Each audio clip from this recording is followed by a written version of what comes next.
Hello, my little ninjas. My name's Mike. This is my YouTube page, Mox News, and welcome to your Wake and Bake News at 7 p.m. I'm your host, Moxie, and there's my co-host down by the river, Boo Bear. And I have numerous videos for you this evening, but tonight's top story is on-duty police officer tells Jay Inslee to kiss my ass. Mic drop. I am going to heat up the bong while I play this video, and we're going to have a nice fat puff together if anyone would like to join me. Alright? So, tonight's top story. On-duty police officer tells Jay Inslee, the governor of Washington State, to kiss my motherfucking ass. Thank you, police officer. Sir? Sir? Hold on, just a minute. I just fucked up. I got tea all over my fucking keyboard. Hopefully I'm not... Screw your freedom. Screw your freedom. Screw your freedom. Screw your freedom. Screw your freedom. Screw your freedom. Screw your freedom. Screw your freedom. See what happens when things don't go right? Fucking Arnold, man. I'm telling you, I don't want to watch any more of that guy's movies ever. Screw your freedom, dickhole. You know he would never say screw my freedom. You know he wouldn't. So, fuck that guy. Fuck that guy. Alright? So, where were we? Right. On-duty police officer tells governor of Washington State to kiss my motherfucking ass. I'm going to heat up the bong, and we're going to have a dab. We're going to share a little puff together for those who would like to join me, all right? So, on-duty police officer Jay Inslee, governor of Washington State, kiss my motherfucking ass again and again.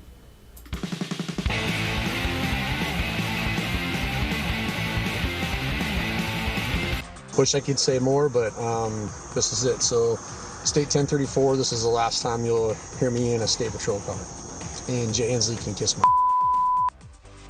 All right, John, what is the uncertainty surrounding the coronavirus and the new medicines to fight it that keeps a lot of people from getting those shots, even if they are being ordered to in places like Chicago and Seattle, even some sworn to serve and protect?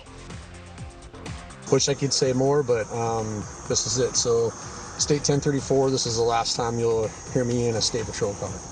And Jay Inslee can kiss my... That's just one of the police officers in Seattle who's refusing to get the vaccine. Wish I could say more, but this is it. So, State 1034, this is the last time you'll hear me in a state patrol car. And Jay Inslee can kiss my... And Jay Inslee can kiss my... And Jay Inslee can kiss my... And Jay Inslee can kiss my... And Jay Inslee can kiss my... And Jay Inslee can kiss my... I'd like to shake that cop's hand, but I think Jay Inslee should kiss all of our asses. Fuck Jay Inslee.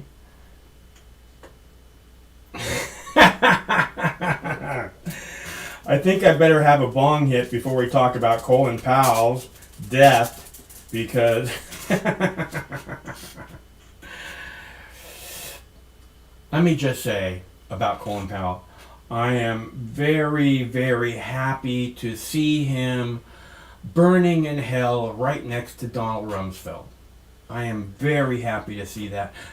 I can't think of a whole lot of people in history who deserve to burn in hell more than Donald Rumsfeld and Colin Powell.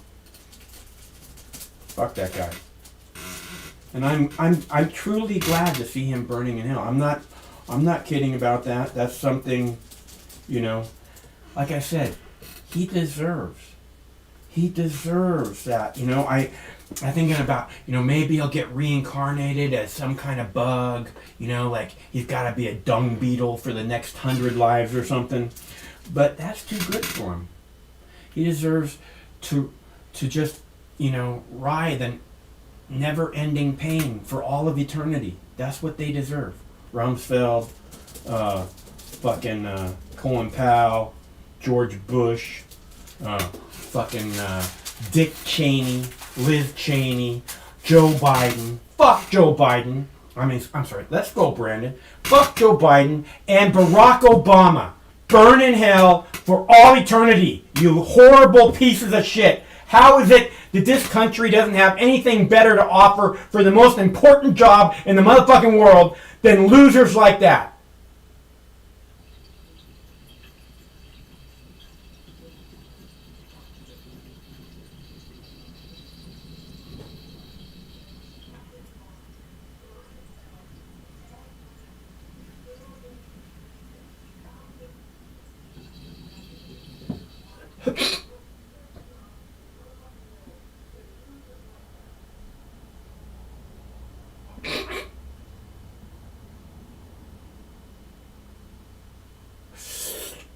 All right, that was actually, I've been waiting all day for that.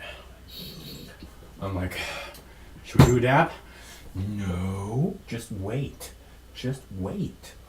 And I'm getting low on brownies. I forgot to get brownie mix last time I went to the store, although I did make cookies today. So I can always turn to cookies if I have to. But I like to save the cookies for the neighbors and my UPS driver and people like that. Because cookies are a little bit smaller than a brownie. It's hard for people. You give people a brownie and it's like it's like 6 doses or something, and they go, "Oh man, that brownie was good."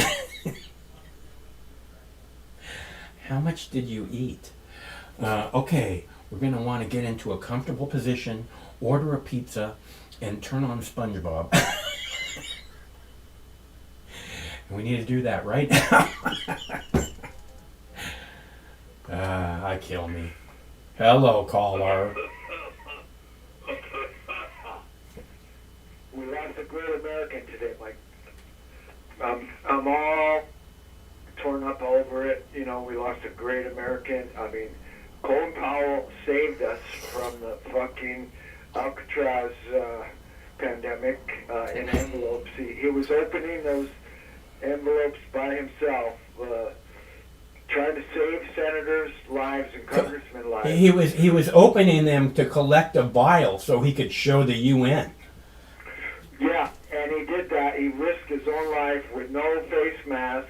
Well, he had an N4000. Yeah, that's right. He had an N4000 on when he was saving all those congressmen. And you know, he could have been president because he was such a service to the United States. He was born a slave, and then he freed all the black people in America, and he led us to war against the evil Iraqis. And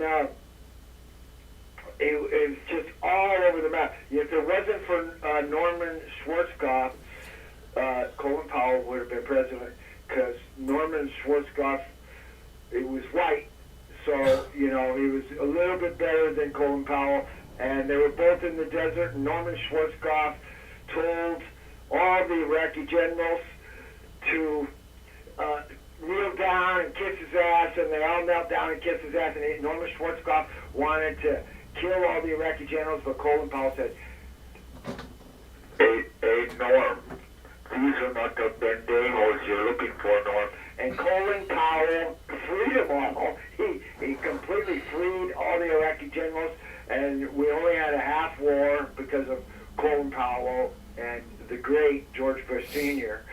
And now I think somebody probably killed him because he was such a great man. I think personally he was assassinated. They did an end around Anthony Fauci, and they got Colin Powell first. And I think there should be a congressional investigation because something fishy in Denmark, man. And we lost a great American. Colin Powell was the best. He found the yellow cake in Africa. He personally flew there in his Chinook helicopter and found the yellow cake in Africa and fucking had to fight people to bring it back to the UN to expose Saddam Hussein. and we lost a great American, and I'm just all broke up over it. Okay. See, Okay. Well, you'll get through it. and to hear you say that you're happy he's burning in hell with another great American, Donald Rumsfeld, who personally lost $2 trillion. I don't know how he did that, but here's my serious take on Colin Powell. There was a spy whose name, William Binney, I think it was an advisor to Colin Powell. And William Binney, I heard him say one time on, I don't know what show, but it was a good show. He said that he didn't want to give Colin Powell the information because he felt that it was insufficient about the yellow cake and about the whole scam of Iraq, and he was kind of forced into doing it. And Colin Powell, I think he really didn't know he was lying. Was he a servant of What? the state? Colin Powell didn't know he was lying. Is that what you said? Yeah. Do you got other information? Colin Powell didn't know that he was lying about going into Iraq, about yellow cake, about anthrax. He didn't know he was lying. That there wasn't chemical laboratories in fucking Iraq.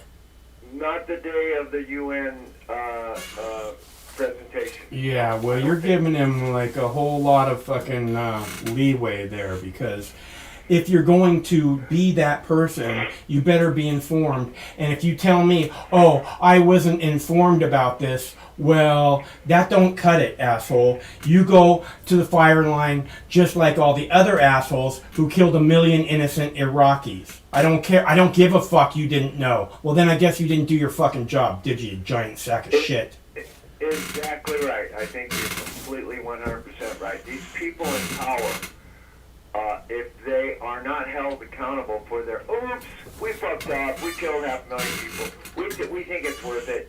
If they're not held accountable for their fucking mistakes or their lack of due diligence or their corruption, either way, mistake or on purpose, then we're fucked. And we are fucked. We've been fucked for a long time. So I don't shed any tears over Colin Powell. I think he was a little bit more corrupt than a dummy at best. That's at best. At worst, you're completely right. He's burning in hell. Of course he's burning in hell. He killed 1 million innocent Iraqis based on lies. Of course he's fucking burning in hell. Yeah, because good men hold themselves to higher standards than that. The buck stops here. That's how it works. He doesn't measure up. He doesn't measure up. Joe Biden doesn't measure up. Bill Clinton, Hillary Clinton, Bernie Sanders doesn't measure up. AOC doesn't measure up. No, they all fucking pass the buck. It's not my fault. Not my fault. Yeah. So, yeah, I was happy to see that fucking cop say fuck you to the governor. I want to shake that guy's hand, man. And I hate feeling like that. Well, you notice what he said was, this is the last time you're going to hear me from a patrol car. In other words, I ain't going to shut up. You know, I'm going on radio shows. Hopefully. So, yeah, you should find his name and call him up and invite him onto the show. That's a good idea. They don't show. They're not showing that clip on Seattle News, by the way. What did you get it off of? Was it Fox. CNN or It was on Fox. No, CNN would never play that. Yeah, and you know, I was going to praise Anthony Fauci as to put him in the same category with Colin Powell, but I think Anthony Fauci is actually worse than Colin Powell. Of course he is. Well, I don't know. Colin Powell murdered 1 million innocent Iraqis, dude. He's directly responsible for it, as if he pulled the trigger himself. Yeah, fuck him. Fuck that guy. Yeah. I ain't crying. But today in England, a major English medical corporation Organization called for the cessation of all vaccinations of every manufacturer concerning COVID-19. Today, that's a major, they put out medical information, and they're also a medical corporation, and they advise the English government. And that's what happened today on the COVID front. And that's a good thing. Of course, I think Anthony Fauci and his gang are a little bit more powerful than whatever the name of that corporation is. But somebody in a bigwig in the medical field in England spoke up finally. He didn't pull Colin Powell and say, well, you know, anthrax this and anthrax that. And people don't realize, you know, anthrax is a traceable molecule. It has a genetic signature, and it was all traced back to, what's that place in New Mexico? I can't think of what it's called, but yeah, it was all traced back to New Mexico. Yeah. U.S. base in New Mexico. Yeah, Biological Weapons Center. Yeah. I can't remember the name either. But so, Alamos? Is it Alamos? Los Alamos? No. No, I think it was something else, but it could have been. And they tried to blame it on one of the scientists there, and the guy, they fucked up his life so bad he ended up killing himself. You know, Well, completely. he got suicided one way or another. Yeah, one way or the other. So, man, they will do anything to cover up their crimes. And, you know, to me, 9/11 was the most blatant, because you don't need to be a structural engineer to know that those buildings were exploded. And the second most blatant is the COVID-19, as far as the false flag goes. That's really to usher in the Great Reset, which is an economic program. And if they can pull off 9/11, well, 20 years later, they pull off this latest scam. And, you know, we got to be smarter. And they're going to be parading Colin Powell out for the next 5 days, parades and documentaries, and he did this and he did that. And every satanic creep ends up being a hero, because that's what the fake media does, is they make heroes out of the devils, and they make devils out of the heroes. I heard him talking about, like earlier yesterday or today, they were saying that the public rallied around George Bush when 9/11 happened because they wanted to support him. And just makes me cringe hearing shit like that, you know? It's like, blah! I think it was only, maybe 4 months into the war where George Bush went on a battleship with a big sign behind him that says "Mission Accomplished." Yeah. Wasn't that about 4 months into it? No more than that, I think. And it's like, dude, we have been swimming in disinformation and propaganda for so long that more than 50% of the population can't tell the difference between truth and lies. And I'll remind everybody that it was William Casey, the former CIA director, who said, I'll try to quote exactly, "We will know our disinformation program is complete when everything the public believes is false." That was your CIA director at some time, William Casey. So, we're there, man. We're in World War III. Which is a perfect example of what I keep saying about the government. You don't believe anything they tell you. Okay? That I put that as a thumbnail. George Carlin last week or the week before, it said, I have certain rules I live by. Rule number 1, I don't believe anything the government tells me. That's George Carlin. It's good advice. Yeah, he was ahead of his time. He was ahead of me by far. I was a little kid when he was politically savvy, you know. I didn't know what the fuck was going on.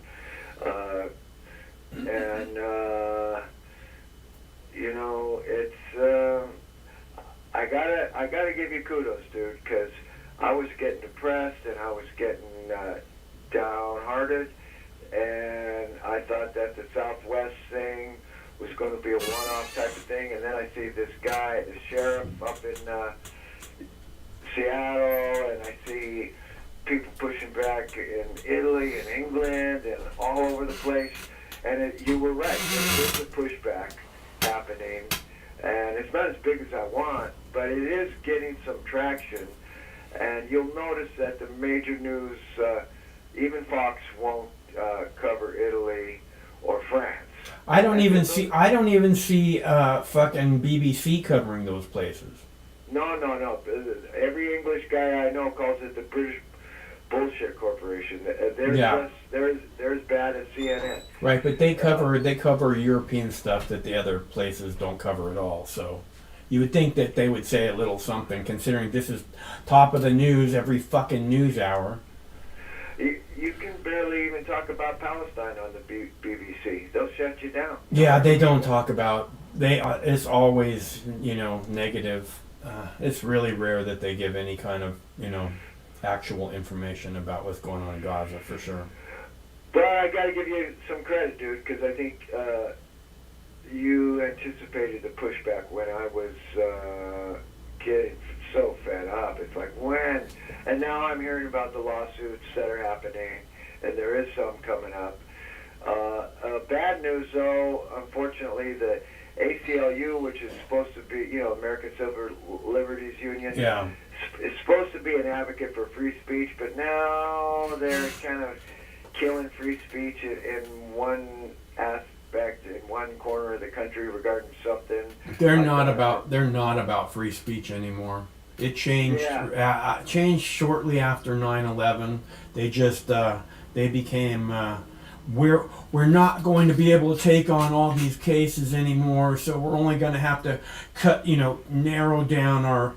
And it was like it was just bullshit. They didn't want to actually fight for freedom because those people are getting vilified really bad. The people that fight for freedom. Right. They always have. They always will. The government really only has one tool. Well, two tools. One is propaganda, and the other one is a hammer. And so if you don't believe the propaganda, you stand up and you say, fuck Jay Inslee, and then they use the hammer. If all you got is a hammer, every problem looks like a fucking nail. But if enough nails stand up, then I don't think the government's going to be able to use that hammer. Everybody will see, oh, the government is a hammer. They're not our friend. They're just a hammer. That's all they do. And, you got Julian Assange still in jail, death by incarceration. You got chick Chelsea Manning. She probably still owes $1 million for keeping her mouth shut. We'll fine you to death. But if we all stick together, we can make a difference. And everybody smoke pot. No, eat cannabis, okay? Don't smoke pot, eat cannabis. Don't mind you smoking a little weed too, but don't, you need to eat cannabis, okay? This has been 1,000 generations in our species. We've been eating cannabis. And in the last 100 years, they've taken it away from us.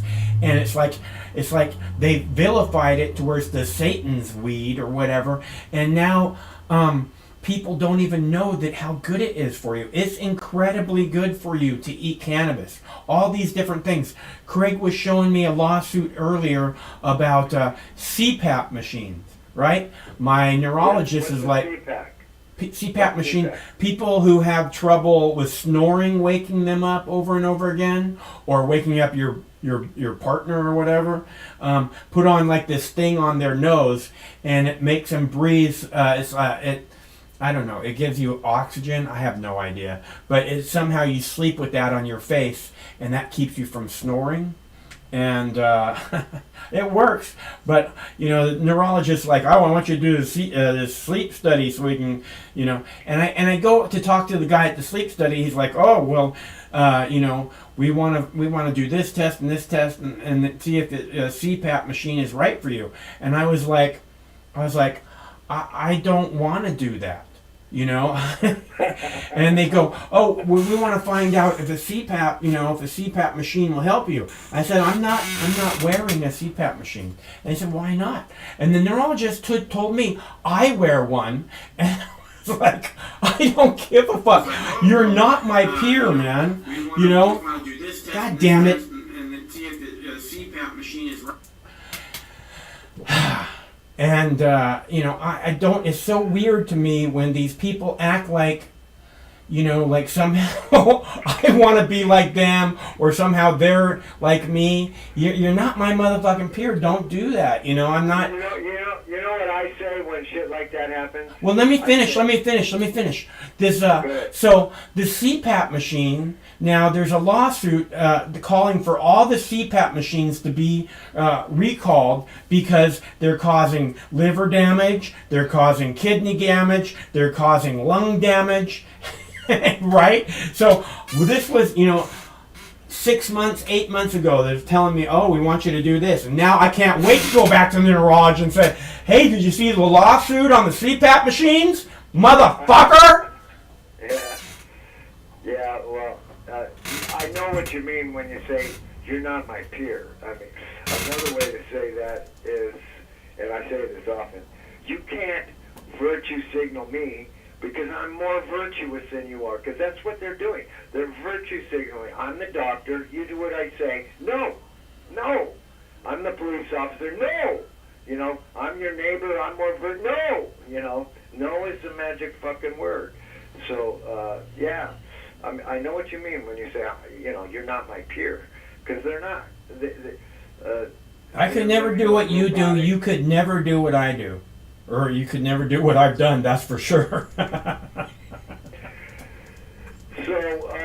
what else is going on? What now? What do you, I have this thing about Colin Powell that he was fully vaccinated, right? He was fully vaccinated, and they have this it's this 1 in a million breakthrough case thing, right?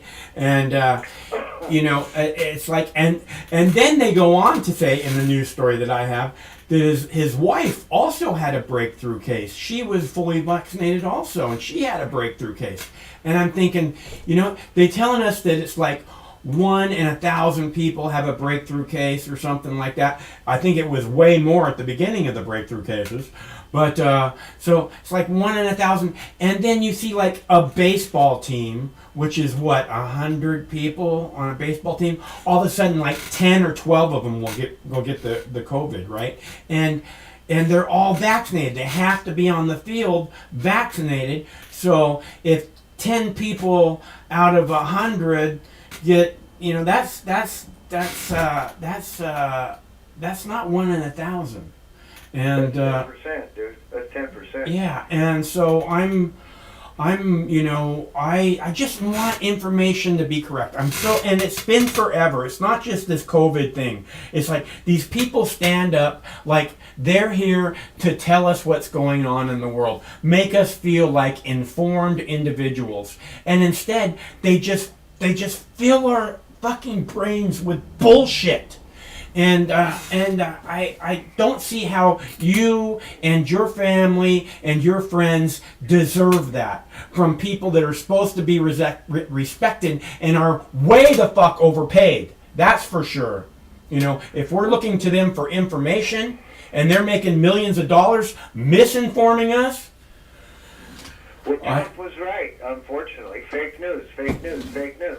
But I wish somebody else would have said it, because now you can't use that without people thinking you're a Trump aficionado, Yeah, well, I'm sure lots of people said it before him, but yeah, he made it. Famous. Yeah, he's the one. It is fucking fake news. It's all fake news. So, yeah, man. And the ironic thing about Colin Powell is this is a guy who was he found biological weapons where there weren't any. And yet he injected himself with a biological weapon twice, and now he's dead. I think that's kind of... Okay, nice to hear from you. Take care, bro. All right, so again, I have this video about Colin Powell. I'm going to go heat up my tea. I didn't want to play a video about Colin Powell because I think Colin Powell should go down in history as one of the most despised figures of our day.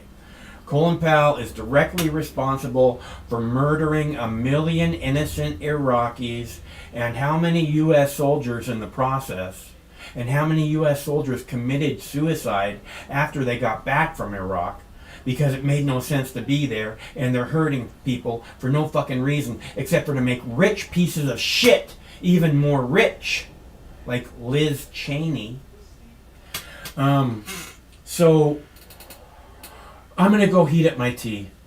Well, the reason I didn't want to play any clips of Colin Powell was because they're just going to suck his balls, right? They're just going to lick his balls. Oh, this was such a great man. He rose from poverty to be the first this and the first that. And what a breakthrough human being, glass ceiling kind of guy. All right, I'm going to play that video. That's the reason I didn't want to play Colin Powell tonight. That being said, they talk about him being, in this piece, they talk about him being fully vaccinated, and which I don't know if that means booster shots or not, but I would imagine if you're going to get vaccinated and you're him, you probably would already have gotten the booster shot, and that his wife was fully vaccinated also, and she also caught the COVID.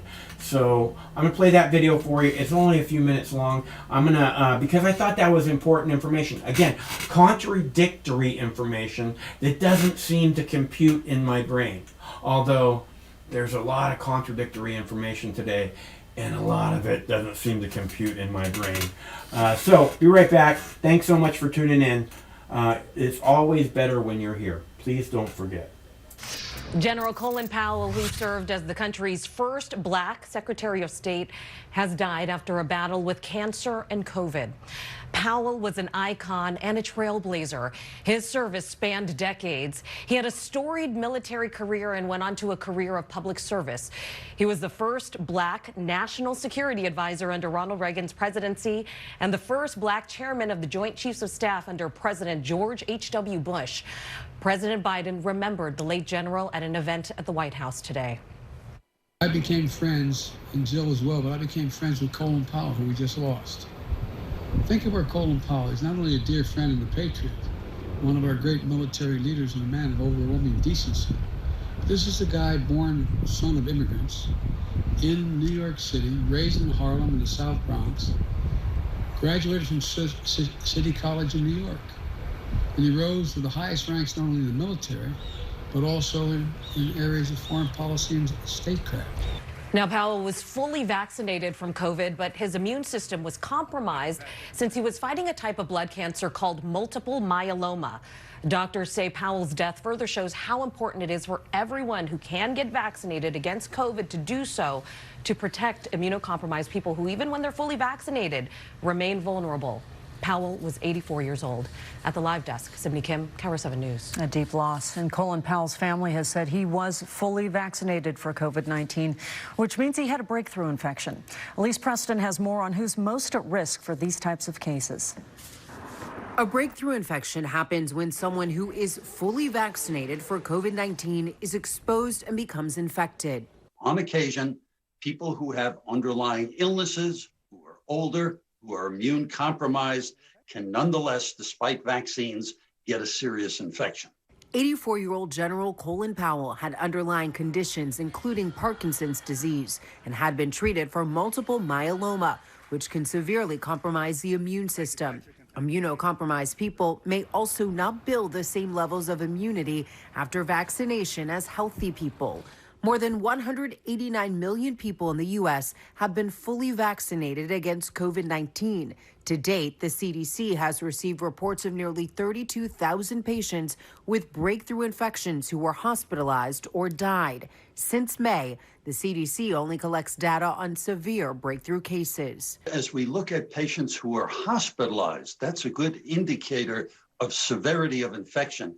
Over 90% of them continue to be people who are unvaccinated. Dr. William Schaffner is an infectious diseases specialist at Vanderbilt University Medical Center. The vaccines are not perfect, but they do provide an extraordinarily strong measure of protection.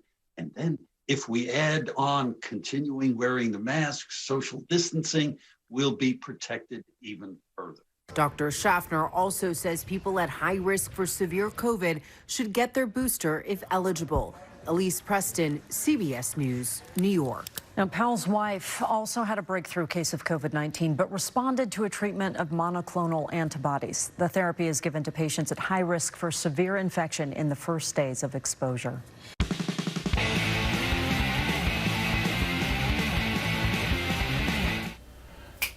I meant to loop that one too, where she said fully vaccinated, fully vaccinated, fully vaccinated. I know probably that doesn't work for you guys, but I love doing that. The devil incarnate. I'm the devil incarnate. I should have that clip here somewhere. I got it over. I don't think I have it right here, but I should post that one next. We should get that one ready. I'm the devil incarnate. We got it somewhere. Oh no, I got it. I got it next in the other room. I'll go get it and play it for us later. Since this is about Joe Biden. I'm sorry. Let's go, Brandon. Fuck Joe Biden. Who? Say it with me, people. Fuck Joe Biden. Fuck Joe Biden. Fuck Joe Biden. Fuck Joe Biden. Fuck Joe Biden. I could do that all day. It's funny because it's true. Hello, caller. Hey, Mark. Hey. Well, what do you think? It's the end of an era. Thank God. I wish, dude. It is not the end of an era. What I see is just say hello to the new boss, same as the old boss, over and over and over again. I actually feel sorry for the guy, though. Because he lied. He lied to the lies. That's one of the examples that I agree that they actually Which he chose to do. In front of the United Nations Security Council. He chose to lie. He didn't just lie, he chose to lie to the whole in front of the whole world about going to war. Yeah. And on top of that, the intel that they got about the chemical weapons and biological weapons was just a hearsay because somebody listened to a conversation in a taxi or something like that. Like, It was all bullshit. It was all bullshit. What do we pay these fucking CIA, NSA, all these fucking cunts? What do we pay them for if they don't know what's actually happening around the world? Oh, today China launched a hypersonic missile, and the Pentagon's like, "Oh my God, what's happening? Oh, you better give us tons of money more so that we can catch up with China, because right now they're blowing us away." Fuck you. You're supposed to be on top of this. You're supposed to be the only fucking superpower in the world. You're supposed to have the latest and greatest technology, and you want to go, "Oh my God, they did something that we had no idea they could do." Hey, do you know that we were actually doing that for a while, actually? Yeah, we I had do. We had this little tiny spacecraft that looked like a mini space shuttle that was orbiting around the Earth for days. And apparently some country, I'm not sure if it was China or Russia, was saying, "Oh, it's a missile, it may be carrying a nuclear weapon in there." Look it up, it looked like a mini space shuttle that was going around the Earth for several days. It's basically the same thing that Chinese just did. Yeah. Look, I'm just saying that our government, our Pentagon, is completely full of shit. Okay, our secret agencies. Oh, we thought they had chemical weapons. Oh, we had no idea China had a hypersonic missile. What good are you? Except for fucking full of shit lies. You look at us and say, "Oh, we didn't know that there wasn't chemical weapons there. We gave them a bunch of chemical weapons. We thought we could find at least some of them." I know, man. I said it nice. And I remember when I found out in late 2000s when the whole truth came out, nobody made a big deal about it. And I was like, what the fuck, man? Seriously? You guys went to war because of this shit? I actually was looking at that on TV Live when they started bombing Iraq, man, from 2002. I was in like 9th grade. Yeah. Yeah, I was at a Radio Shack and I was watching that on a TV, like literally bombing the crap out of Baghdad when the whole Iraq war started, and I was like, I actually believe that they were actually going against terrorists. But turns out that Saddam Hussein was actually against terrorists, and then he really hated terrorists. He really hated Al Qaeda. What? Hello. Who did Al I Qaeda? remember back in. No, I remember back in 2002. I actually saw the on TV live when they were bombing Baghdad live on TV. It was early in the morning. And then turns out that a few years later, when they were talking to Saddam, Saddam was against terrorists. He was against Al Qaeda and all this crappy stuff. And I'm like, what the hell, man? Why do you actually have to kill them? Well, I understand because apparently what happened with the Kuwait or the what was the other, the Iranians or something? Libya. It is something with the Iranians. Libya and Iraq, Saddam, we're talking about changing from the U.S. dollar standard to sell oil or whatever. Not so much Saddam, but Libya. I think that's why they hit Saddam, though. There was a lot of talk about that. Changing over to petrodollar or something. I don't know. They were probably talking about using, I don't know, like gold or something. I don't remember. I don't remember exactly what it was. So I think they might have been talking about switching over to the euro or whatever. I'm really not sure what it was. So there's always been that talk now. There's always been that talk that they want to use the euros. There are contracts in yuan, but they're very rare. When it comes to oil contracts, that they're paying yuan. All right, let me ask you a question, man. Let me ask you a question. Have you seen the Let's Go Brandon video with the NASCAR driver? Oh yeah, I was laughing the whole thing, man. I was laughing so hard. Like, it's at this point, they're just pathetic. The media is just pathetic, man. Yeah, it's just pathetic. It's pretty clear. Speaking of which, so I have another video. I have another video coming up where it says that elected leaders should have to take a senility test, a competency test, to make sure that all their faculties in their brain are working correctly. One of the senators is calling for them to have to take a test once a year. Do you think that's a good idea? Canada is already doing something like that, Monks. Who? Canada? Canada. Yeah. What they're doing in Canada is like, since they're in a parliamentarian system, all their senators are appointed. So when a senator reaches 75, they have to retire. Huh. Look at Yeah, I don't know that that's such a good idea, but I think that maybe they should have a limited amount of time that they can spend, 1 or 2 terms as a congressperson or a senator or whatever. Just like the president, I know. because But they get these positions and they say, oh, this is the senior senator, and then they get these other positions and they're like, too much power. You change them every few years. All that all that accumulated power goes away. I know. Look at that, like in Canada, the senators can only work until 75. After this 75, they have to go away. I don't think that that's necessarily the best rule, dude.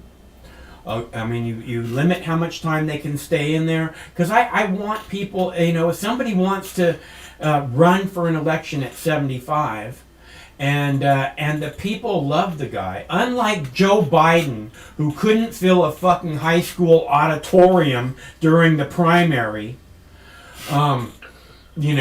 the people really love the guy and want him to run and are asking him to run. You go up there and you do right by the people.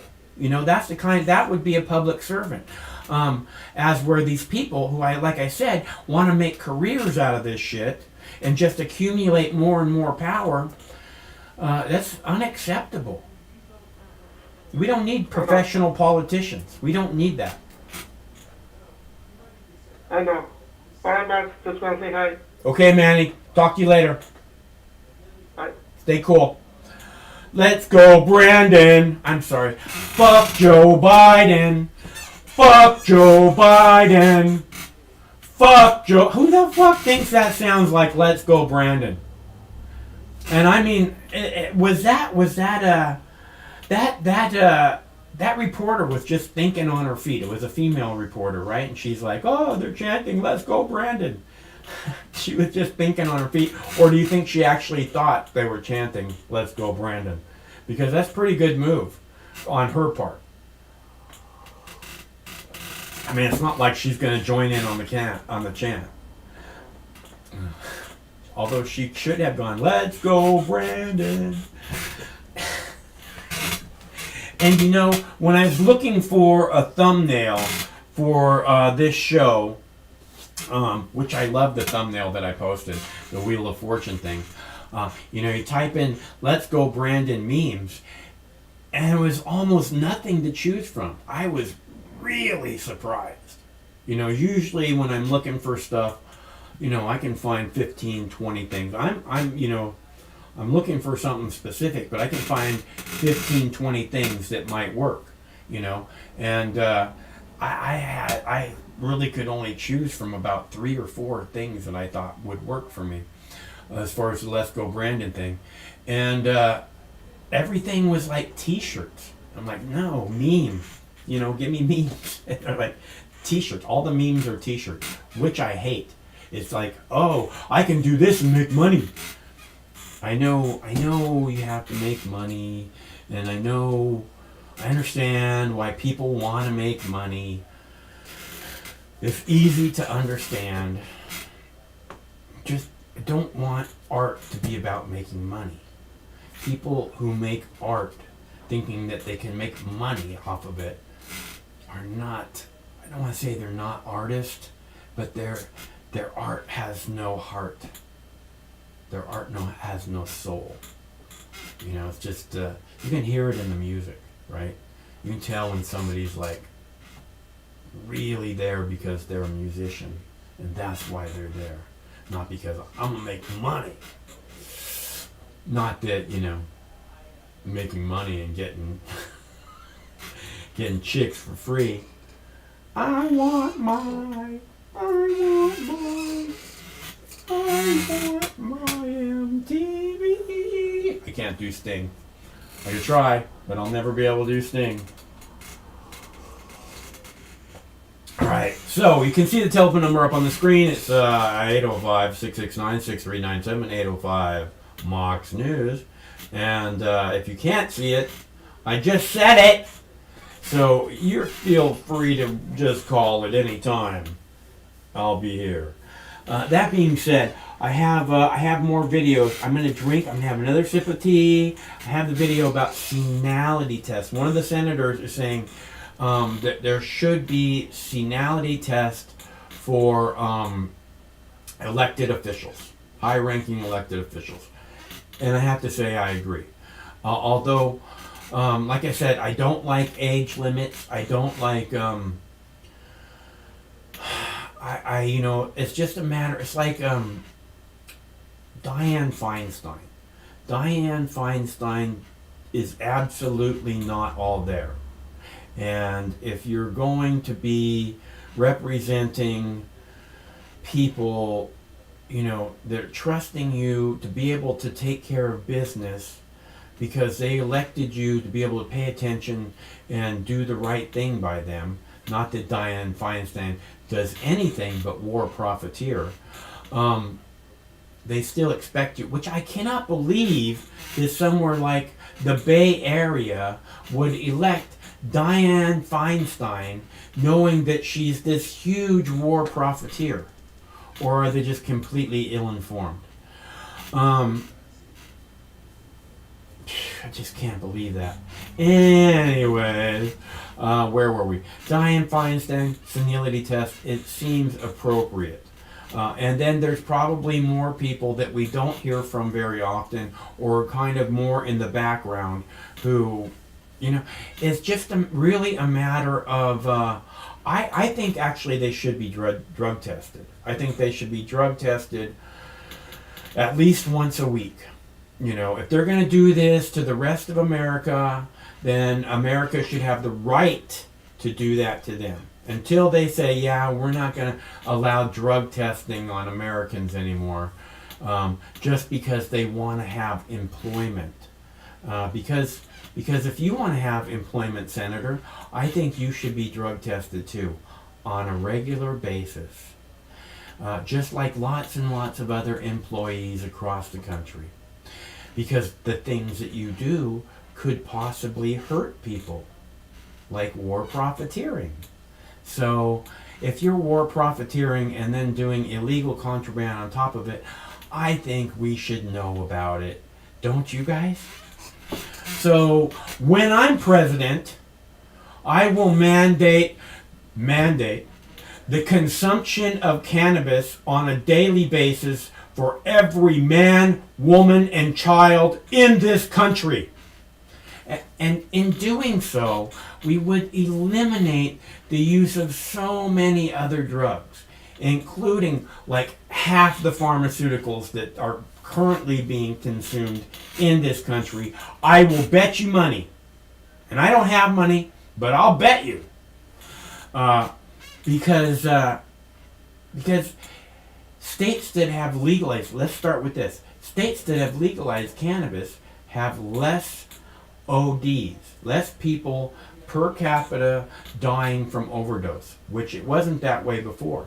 States that have legalized cannabis have less opioid prescriptions from doctors per capita than states that don't have legal cannabis.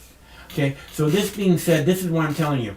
By mandating, as president, by mandating the consumption of cannabis, not only will we at least cut the consumption of drugs, including pharmaceuticals, which are flooding our tap water. Your tap water is filled with pharmaceuticals, in case you don't know it.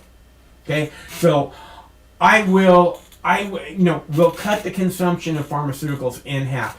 And it's not just that. Think of all the children. We've seen these stories about children who have, different problems, and they try every medical treatment there is, and it's just horrific. They have like 100 seizures a week, right? And they try everything, and it doesn't work.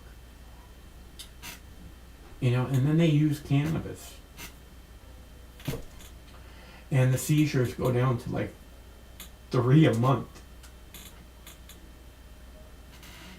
For little kids. And for like generations. These know-it-all doctors have told us that cannabis has 0 medicinal qualities. Again, because they know that if we start using cannabis, the pharmaceuticals are just going to go away. Half of them are just not going to be used anymore, which means they'll begin slowly to leave our drinking water, which I think would probably be a really, really good thing. Now, when I'm president, I will mandate that every man, woman, and child consume cannabis on a daily basis. And not only will this, have an effect on the consumption of illegal drugs, it will also have a huge effect on the consumption of legal drugs. That being said, it will also put smiles on the faces of millions and millions and hundreds of millions of Americans on a daily basis.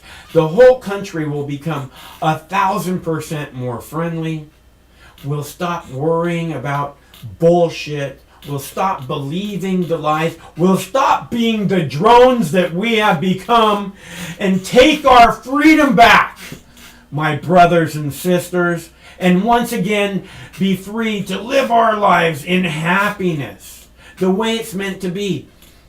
These flowers, cannabis, for 1,000 generations have been consumed by our species. The reason people are so sick is because they need cannabis.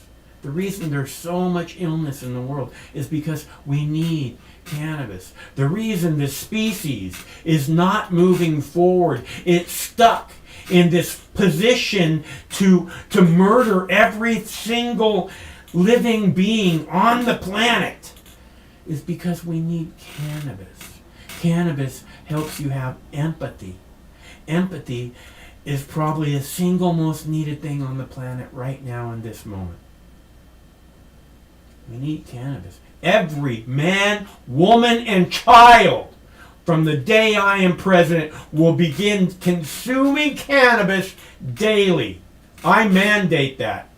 A bong in every home and a hit in every bong. I vow. You can count on it. Do people even know that saying anymore? Like a pot in every home. Let's see, a pot in every home and a chicken in every pot. Is that how it goes? A pot in every home and a chicken in every pot? I think mine's better. A bong in every home and a hit in every bong. I like that much better. All right. A pot in every home and a chicken in every pot. Does that sound right? I don't know.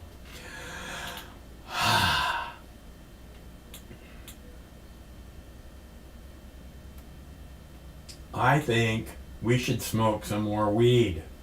I think Joe Biden could quite possibly, Brandon, could quite possibly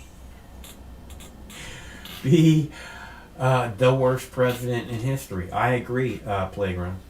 I think it's incredibly, it's not just like distressing to conscious people. It's also disheartening to people who have to people who have hope for our once great nation to shine again, head and shoulders above the rest. Joe Biden is not going to lead us to that place. I will. My cock can lead us directly to being head and shoulders. My cock is head and shoulders above the rest. My cock. So, my cock. Joe Biden is an embarrassment, as I was saying. Joe Biden is not only an embarrassment, it's just, people who really care about the country, it's disheartening. People who have hope for a better tomorrow must be just like heartbroken, I live in the now. I have a little bit of hope for tomorrow. It's mostly far, far in the future tomorrow. And that little bit of hope is that everyone doesn't die. And that's about the best I can hope for in the moment. Unless, of course, we choose to elect my cock for president. Is that video in here? I wonder if that video's in here. My cock for president. Because you can't beat my cock. I'm sorry. They can't beat my cock. You can beat my cock if you want. But they can't beat my cock. Who will stand with my cock? Is it too childish? Am I being too childish? Too fucking bad. Okay? My show. I'll do it the way I want. Just as childish as I can be. You can count on it. Where were we? Ah, yes, my cock. Should we talk about my cock a little more? Because I can go on about my cock all night long. It's true. Where were we? Let's play a video, shall we? You can see the fucking telephone number. I'm not going to say it. You can't see it, right? I wonder sometimes, Fuck Jay Inslee. Should we do the senility test? Huh? We'll hold off on that.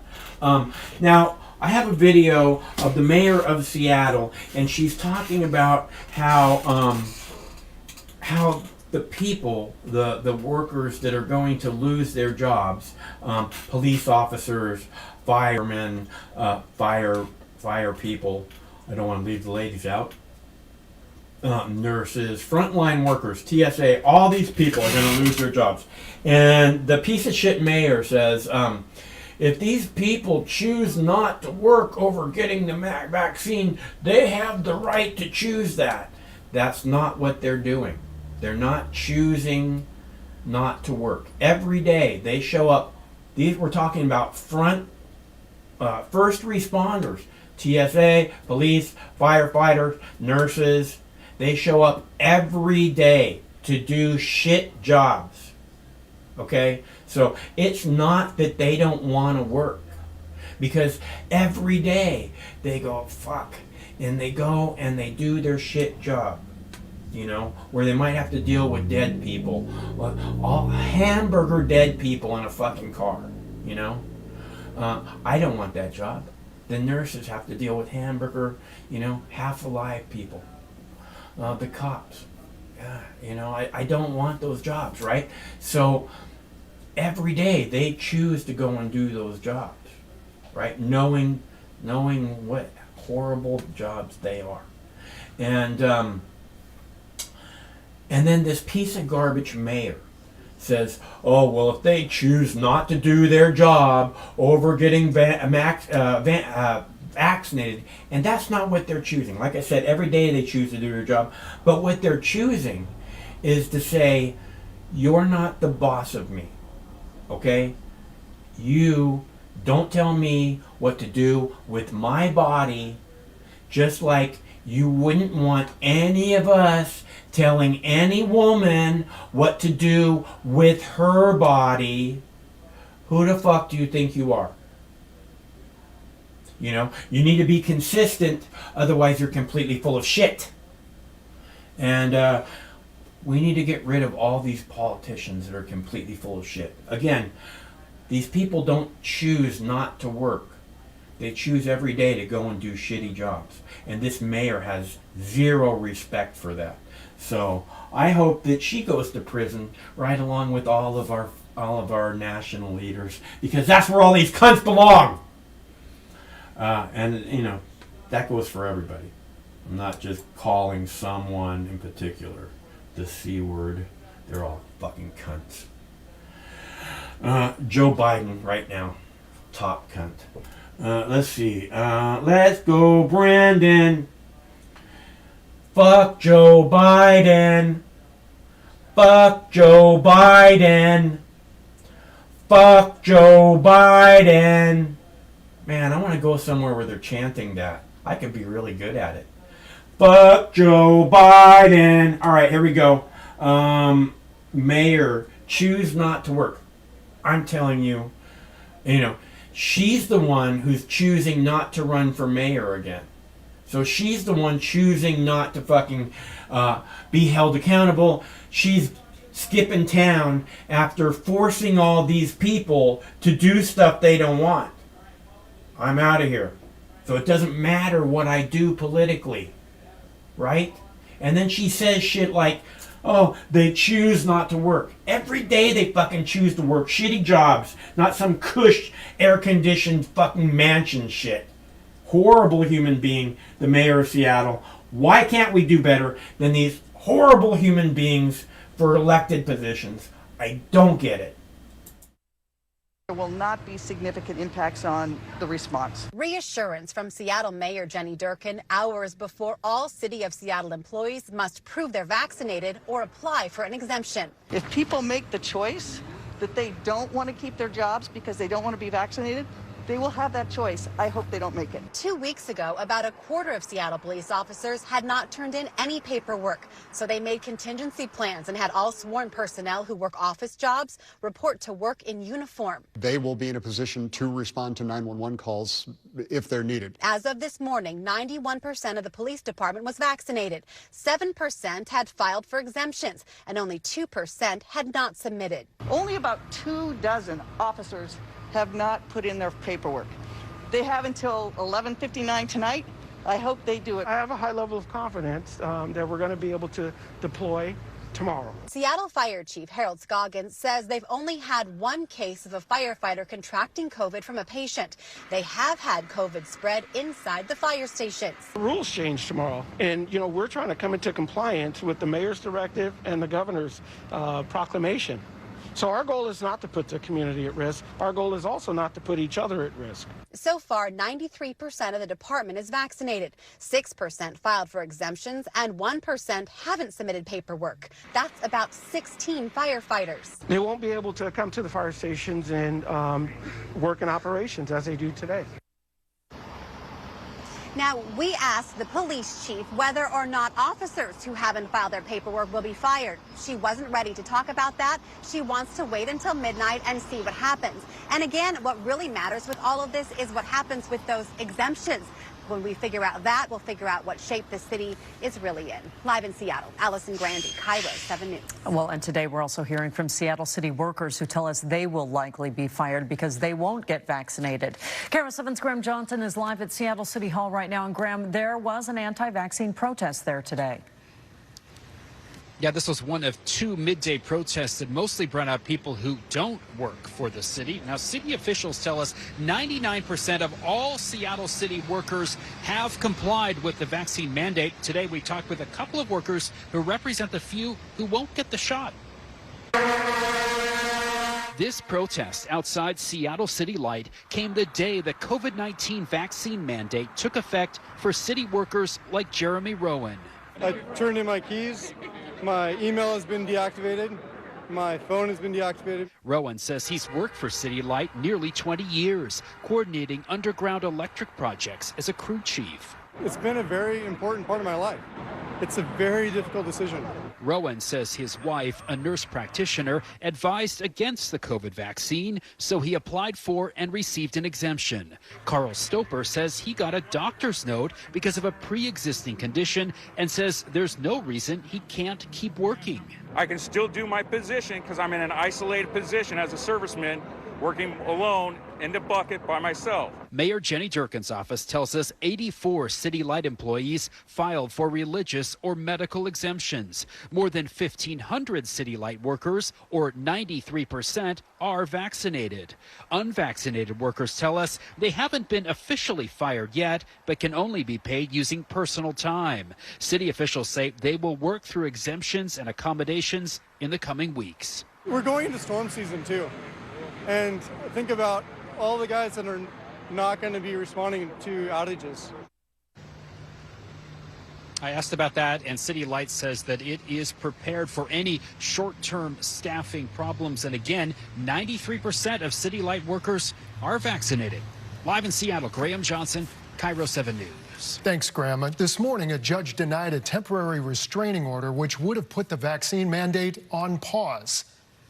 It is not surprising at all that people in Washington do not agree with the governor's policy actions.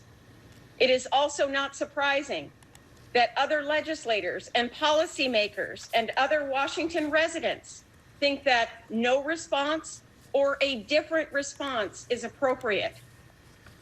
Those questions are not before the court. The judge noted that some individual cases within this suit could have some legal merit, but as a whole, the 600 or so workers suing to stop this were denied.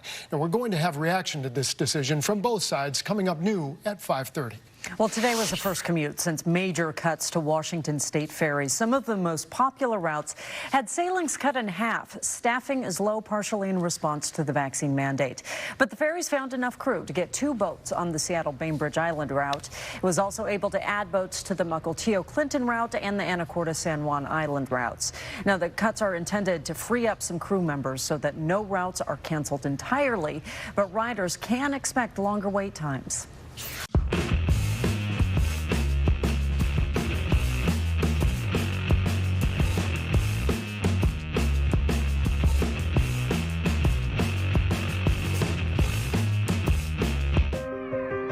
Sometimes life can be a little overwhelming. Sometimes the weight of the world can be too much to bear. Sometimes you need to stop worrying and take a deep breath. Sometimes you need cannabis. Introducing Brightside, high-quality cannabis delivered right to your door. Brightside offers an extensive menu of strains and products to meet your needs. Choose the experience you want, and we'll send you the dankest herb, the real sticky icky, some top-shelf marijuana. If you like what we send you, keep the whole jar. We'll even include some nugs for you to blaze. As part of Discovery, you'll get to try new strains and products. Side effects may include euphoria, increased appetite, uncontrollable giggles, elevated sensitivity to musical dopeness, and reduced anxiety. Tetrahydrocannabinol may also induce feelings of existential well-being and relentless optimism. With a Brightside subscription, you can get it once a month, once a week, or whenever you want, all at a price you'll like. And yes, this is a real company. Do you know who I am? You're the wizard. Ask your doctor if cannabis is right for you. It probably is. Keep it Brightside.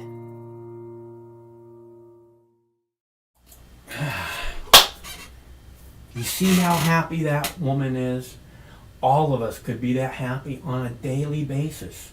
I have a video coming up, by the way, of it talks about the medical cannabis industry that's booming in Colombia, and it shows some really pretty flowers. So I will play that for you shortly. Again, in that last, the Brightside clip, it describes it perfectly, you know. Sensitivity to musical dopeness, you know, optimistic, you know, it's just like they talk about how the world is just overwhelming, you know, right from the beginning, and then they get some cannabis and everything's chill. You know who I am? The wizard. So it could be that way, right? We could all be happy and don't have these aches and pains and, oh man, I wonder what's happening outside today, you know? I mean, not that you do that, not that you say, I wonder what's going on, you know, but people do. A lot of people are very afraid, especially now with all the masks and, you know, all that stuff. People are afraid, and it doesn't have to be that way. I keep talking about it doesn't have to be this way. All I'm saying is that if we all had cannabis on a daily basis, it would be an entirely different planet. And we could start with our country, and we could lead the world boldly into the 21st century. You know, I have a vision, people. And, you know, over the weekend I've been working on my garden a little bit. I got all my bags filled with dirt, and I got it's actually cocoa, and I got all the cocoa wetted down really good. I was surprised how much water it took. Wow. But I got it all wetted down. I'm letting it kind of settle, and I'm going to start seeds the next couple days. Very excited, especially when I see like this booming medical cannabis industry in Colombia, you know, and I see the pretty flowers. I have to tell you, my entire life, well, not my entire life, from the time I was about 15 or 16, right? I started smoking weed when I was 15, and when I was 15 or 16, I started to meet the Humboldt guys, right? They would come down the coast from Humboldt to my neighborhood, and it was one of the big drop-off places. All the weed that came from into the West Coast came into my neighborhood. If it was like from out of country. Not the Mexican stuff, but anything that was coming, like we'd get all the Thai weed and stuff like that. So I digress. When I was like 15, 16, I started meeting the guys from Humboldt, and these guys were like the real deal. You know, I mean, this was, you know, how long ago was that? That was like forever ago, right? 40 years ago.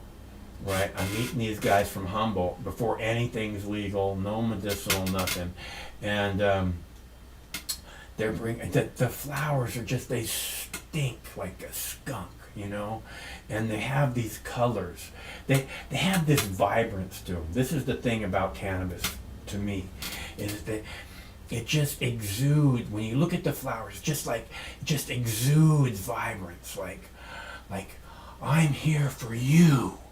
Just take from me all you want. It will do nothing but make me happy. Maybe I'm translating it strangely, but it just exudes. That's how I see it. And then it has all these different beautiful shapes. The guys from Humboldt, they'd have like these, the big thermoses like the construction guys carry. They'd have these boxes, right, of, these big thermos boxes, and they'd open the box and there'd be one bud in there. It'd be like the size of a football. I was just like, man, one of these days I'm gonna grow pretty flowers like that. So pretty much my whole life I've wanted to grow pretty flowers, and one of these days I'm going to. Before I die, I'm gonna grow very, very pretty flowers. That's I have a couple other goals that I'd like to accomplish. I'd really like to write something that I can share with people. I mean, I've written a couple of articles for like magazines and stuff, but I'd really like to write something more like a movie or television series or a book, something like that. Actually, I'd like to write all of those things. Focus, man. So many things. Other than that, I don't have a whole lot of desires. So I guess that's it for me. I want to grow pretty flowers. I wanna walk my Boo Bear every day, and do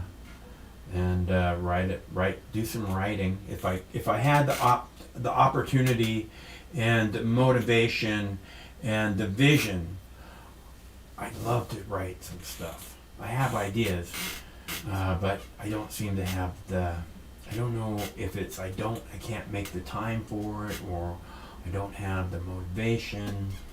Pretty sure they're good ideas. Anyway, what should we do next? You can see the telephone number up on the screen. I will be happy to take any of your calls, any of your questions. Call now. The telephone number is 805-669-6397, 805 Mox News. I am not checking off any of these videos. What videos did we play so far? Oh, what did you think about that mayor thing, right? The mayor saying that these people choose not to work over getting the vaccine. Do you think that that's what they're doing? That's not the way that I perceive it. And I think the mayor shows what kind of horrible human being she is by saying something about that. By saying something like that about, I hate to build the cops up or anything, but they're public servants, right? That's the way. See, this is the way people like the mayor and Nancy Pelosi and Mitch McConnell and Chuck Schumer like to describe themselves as public servants. They are not. They are elitist, political class, horrible, horrible human beings. The working class people deserve so much more respect. But to talk about these first responders, the front line, right? They talk about them, like last year these were the heroes. And now they're choosing not to work. The heroes are choosing not to work. They're being selfish. They won't do what everybody else has already submitted to doing. We got to get rid of these people. They're not good enough to work for us anymore. Hello, caller. Hi there, Mike. Just checking in, Bill Clinton here. Speaking of public service, how you doing? I'm home. I'm back.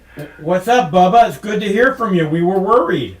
Well, I was in the hospital out there in California. I took a visit out there to go hang out with your buddy Wilco. I was up in Orange, so I found out he lives further south from me where I was at. Man, the hookers out there in California, they give you sepsis. So I ended up with a blood disease. It was not fun at all. I hadn't had nothing like that since Monica. But don't tell nobody. Hey, Monica was a sweet girl that you corrupted. I know. Tell you what. So then you must have given it to her, not her giving it to you. So we're clear. See no evil, speak no evil. I tell you what. So anyway, I had to have Hillary and Chelsea come out there and pick me up. I was all messed up for a few days, but I'm doing good now. You know, I'm hanging in there. You know, me and Colin Powell, we partied a few times back in the day too. Yeah, I bet he liked the hookers. Yeah, he had me come out there and do a little saxophone for his lady friends, you know. But he was Jamaican. You knew that, right? Yeah, I heard he liked the Asian. You know, he had a taste for Asian food. Go ahead. Hey, I see Wilco's talking about a cigar and Monica. I know nothing. I did not have sexual relations with that woman, Monica Lewinsky. Now, Wilco might have, but he was a young man back then, because I don't think he's quite as old as me. I think he's like about 25 years younger, so he was just a young lad back then. Nobody's as old as you. Why haven't you died yet? I'm 75. Now, you know, Hillary's keeping me alive. I got a kill switch. Oh, my I God. got a dead man switch, just like Hillary. If I was married to that, I would beg for death in the hospital. Please let me die. Please just let me die. No, I gotta stay alive, man. I might be president again. I might even run for senator. You never know. I'm just right there. Me and Trumpy, we're the same age. Maybe he could make me his vice president if he ran again. Is that even possible? What do you think? Both parties on the ticket, the Trumps and the Clintons. Can you imagine that? I think it... Trump, Clinton 2024. There it is. You heard it here first on Mox News. You're almost equally corrupt, so it should be fascinating. We both like fast women, fast cars, fast limousines, and Jeffrey Epstein did not commit suicide. On that note, peace out, mic drop. Fuck Jay Inslee, I agree. Fuck Jay Inslee. Fuck Jay. It's always nice to hear from Bill. I'm glad to hear he's feeling better. I'm sure he'll be up on those hookers right away. Bill, you gotta stay away from the hookers, man. That shit's gonna kill you. All right, so where were we? Bill Clinton, hookers. Let me see, my cock for president. Because this is a very good idea for my cock to become president. Because, again, I will, you know, like one of the things I want to do, I want to pass an executive order that says all police cars must once again say to protect and serve. Because I want it to be not just something that the people can look at and say, what? This is not protecting or serving. I want them to be able to point to that and say that. And not only that, I want the cops to be reminded every time they get in and out of their car what they're there for. So I would pass an executive order and saying that that's, you know, and not only that, they have to, like, so many cop cars now are like this black color, like you can't see them. That's unacceptable.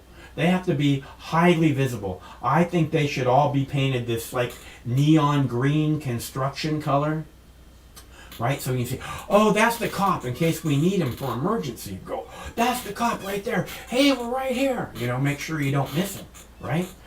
Cops should be highly visible, not hiding in plain sight. I don't like that. So, to protect and serve, and then, of course, no working over 40 hours, no moonlighting. We'll pay them properly. They can make $110,000 a year starting pay with bonuses and all that bullshit, you know. But they gotta be proper. They're gonna get drug tested. If the rest of us are not able to do drugs, they're gonna get drug tested because they have to know what it's like, you know, for everybody else out here. They have to act like the rules apply to them just as much as they apply to the rest of us. I think, and this is really, really where the politicians should be. The politicians should be like, we're here to, but of course we can't believe anything that they say, right? The government says, oh yeah, we did our piss test today. We do just like we do every week. You know, it's not like we could possibly believe anything that the government says to us. Which is exactly, again, whatever the government says to me, I almost believe the opposite. So I recommend it as a good starting point. When the government tells you we went to the moon in the late 1960s, I think it's good to question, you know, and I have. It's not so much that I don't believe that we went to the moon as that I hear people over and over again saying that we didn't go to the moon, and then I wonder, well, if we did go to the moon, how come we never went back to the moon, right? Because that doesn't make sense to me. If it was worth going the first time, how can it not be worth going again, right? The first time, well, we just trying to prove that we could do it? Well, then why did we do it a second time? We did it 3 times, right? 3 times to the moon? Why?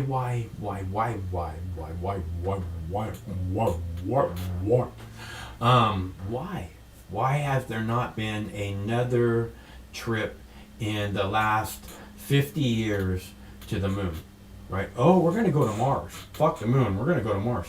You seem not to be able to go to the moon. So I don't see the purpose of spending money on going to Mars. Okay, you proved that you could do it.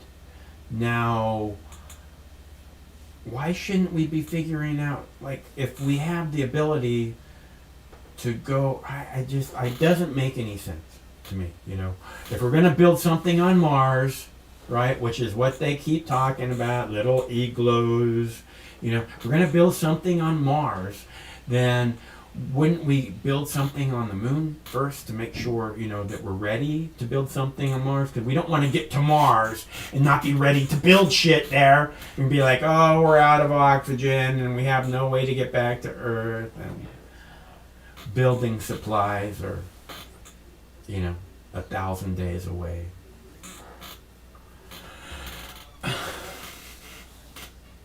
Is it just me? Am I the only one who thinks stuff like this? Oh yeah, we're going to Mars, baby. No, we're not. They're full of shit. There's no way in hell in your children's lifetime that a man is going to Mars. A human being is going to Mars. It's just not going to happen. Hello, caller.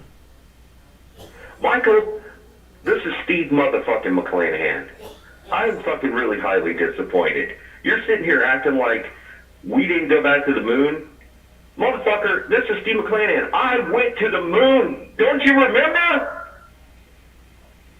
Did you forget? Yes. Jesus Christ, dude, you've been smoking way too much marijuana. This was big fucking news at the time, Michael. Seriously.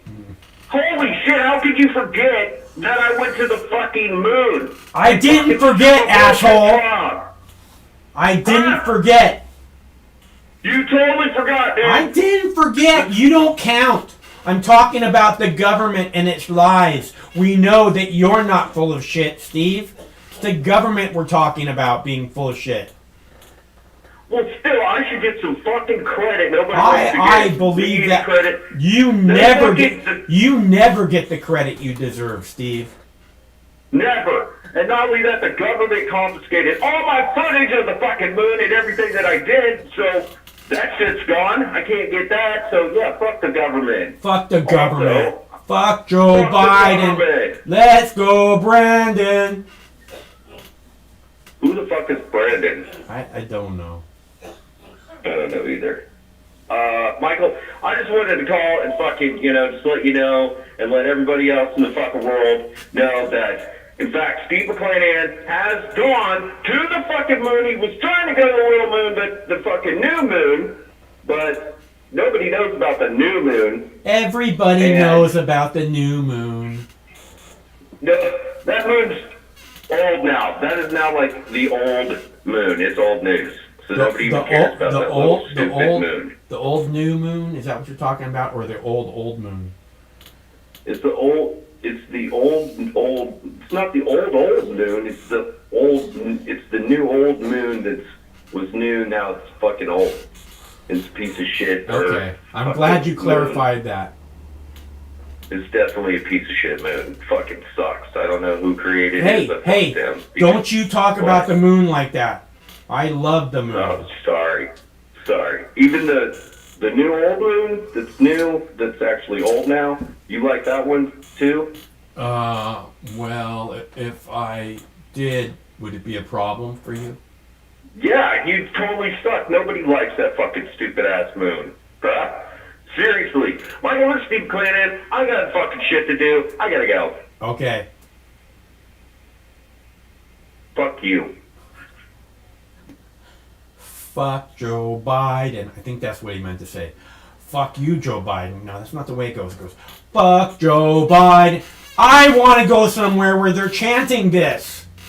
Fuck Joe Biden. I can't believe they're not doing it at the I can't believe they're not doing it at the protest, huh? We should go down to one of the protests and hang out and see if we can start a chant. If they're not chanting, we should see if we can start it. We'll start off by saying, "Let's go, Brandon," right? And then like after people start to join in, we'll go, "Fuck Joe Biden." We'll get them to join in on the "Let's go, Brandon," and then it'll just start to change down the line. Fuck Joe Biden. Wouldn't that be beautiful? I think it would be. All right, I'm going to play a video since we don't have any callers that have been to the moon recently, besides Mr. McClanahan. We want to make sure that he gets the respect that he deserves, people. Let's see. I didn't play the Colin Powell. I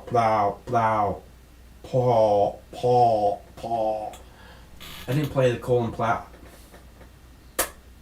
I did not play the Colin Powell video yet, did I? I don't think so. I also have a video about crime being down overall. Now, I don't know. I think it's about crime being down in 2020. So, and it's really weird. Oh, and I have the video about being senile. Which one should I play? You guys want to see the senile video? I'll play the... Okay, one of the senators is calling for there to be a senility test once a year for elected officials in the United States. So I am going to play that video for you because I think this sounds like a pretty good idea, along with a number of other ideas. So let's go, Brandon. Here we go. It's like Tom Brady, still going to be playing for Tampa Bay when he's 75. Should American leaders take senility tests in order to serve?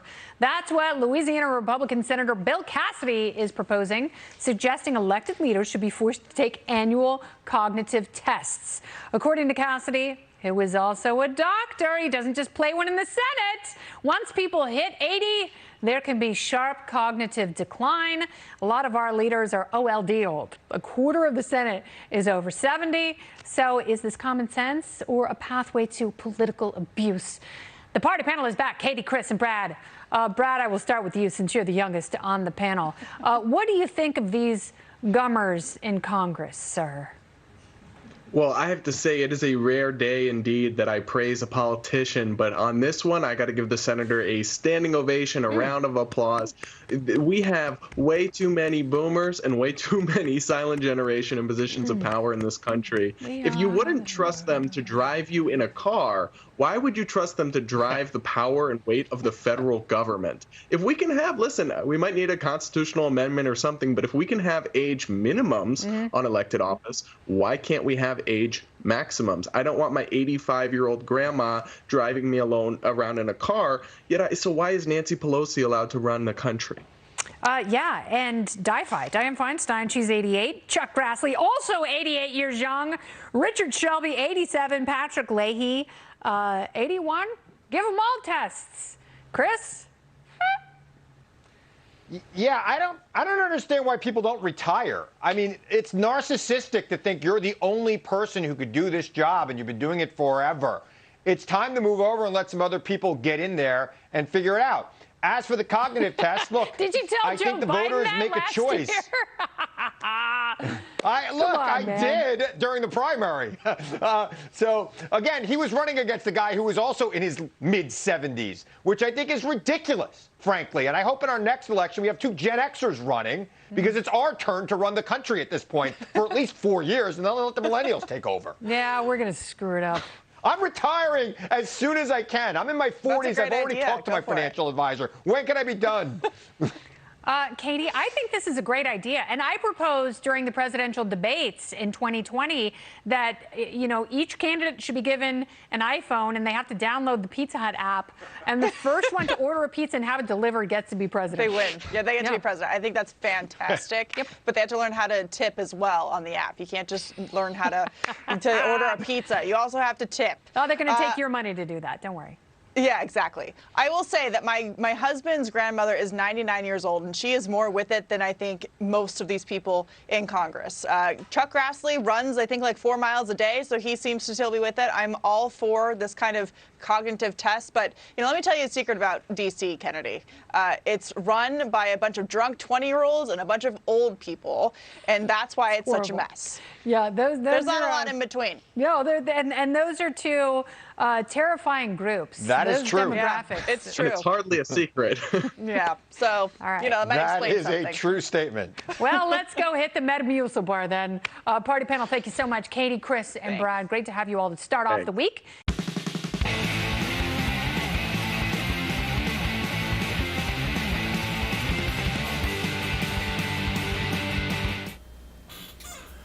So many people's lives depend on what these politicians do. It seems like only common sense that we should have some kind of senility test on a regular basis, right? I mean, these people endanger more lives than a UPS driver or, a whole lot of other things. Even people, even serial killers, right? These people are much more dangerous than serial killers. If they're not, if they don't know what they're doing, they could hurt thousands of people horribly. So, of course, they should be tested for competency. I think that should be just a no-brainer. Now, if anybody wants to talk about that, if anybody has an opinion about that, please let me know. The number's right there on the screen, 805-669-6397, 805 Mox News. I'm about to do a puff that I'd love to share one with you. So if you'd like to share, I am just about ready. Now, that being said, I remember well when Steve McClanahan went to the moon. I remember trying to talk him out of it. It was like, Steve, this is ridiculous. You're going to die. And he just had his mind set that this is what he was going to make happen. And he built this fucking tin can of a rocket ship. And then he goes up there on the moon. He's like, oh, I made it to the moon. Look at me. I'm a moon man. And then on the way home, his fucking rocket ship failed. And he landed on some asteroid where he's like, oh, I'm stuck on an asteroid. Someone come save me. And he's like, how come you're not sending anyone to save me? And I was like, fuck. So we had to send Super Bullshit-tron to save his little pussy ass. And if it wasn't for us sending Bullshit-tron, Super Bullshit-tron, he'd still be there right now. Oh, he'd be all frozen and shit, but he'd still be there.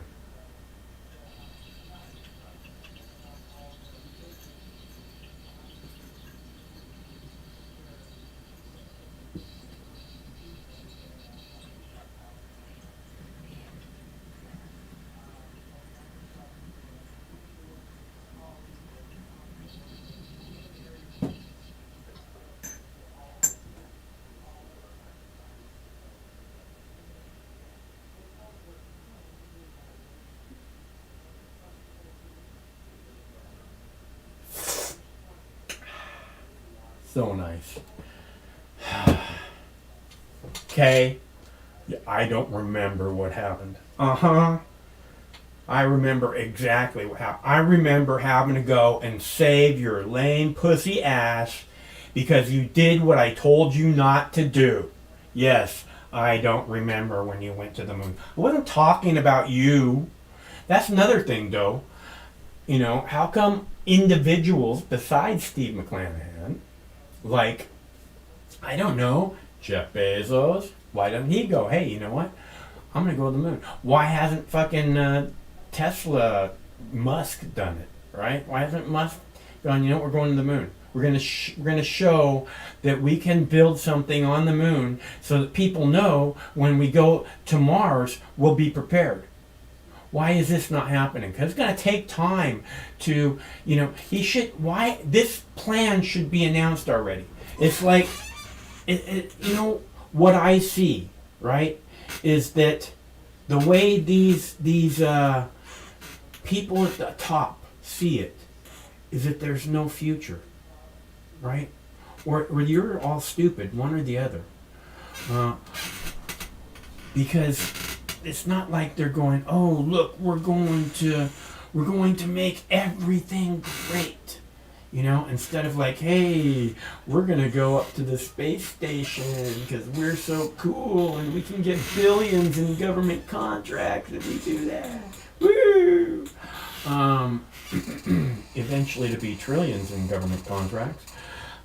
So it just seems to me like, you know, if you really want to do some kind of bullshit space race, it's not like, oh, let's see who can get into orbit first. I mean, they did that with a dog 70 fucking years ago. Okay, what? Oh, now we can do it with William Shatner. I'm so impressed. Do you guys hear anything of what I'm saying? It's just me who these things don't compute in your fucking brain. I just really like stuff that this government is telling me to compute. Hello, caller. Mark, Stevie Nicks. Sup, Jake? Feeling better? Yeah, I think this shit's passing. I think I can get a negative test tomorrow, hopefully. Excellent. Yeah. Yeah, I was thinking, what about Rumble? About Rumble? Yeah, the website Rumble, you know, like YouTube's been not so kind to you lately, and I've noticed you have a Rumble account that's like totally inactive. And you can upload any amount of videos there, any length of videos.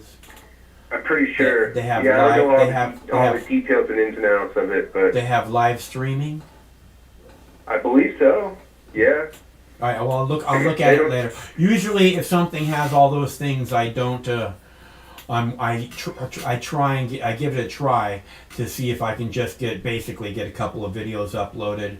It looks like they have them, and then I try to do it, and it's like I can't even get videos uploaded. So I'm like, yeah, fuck that. That's the way it works out for me a lot. So. Yeah, it was a thought, you know, because I started going on Rumble recently, and I noticed there's a lot of people from YouTube in your similar situation that they use the algorithm to shut up, and they're now on Rumble. They get a lot of stuff out on Rumble, and right on. Well, I'll look at it. I'll look at it. Yeah, right on.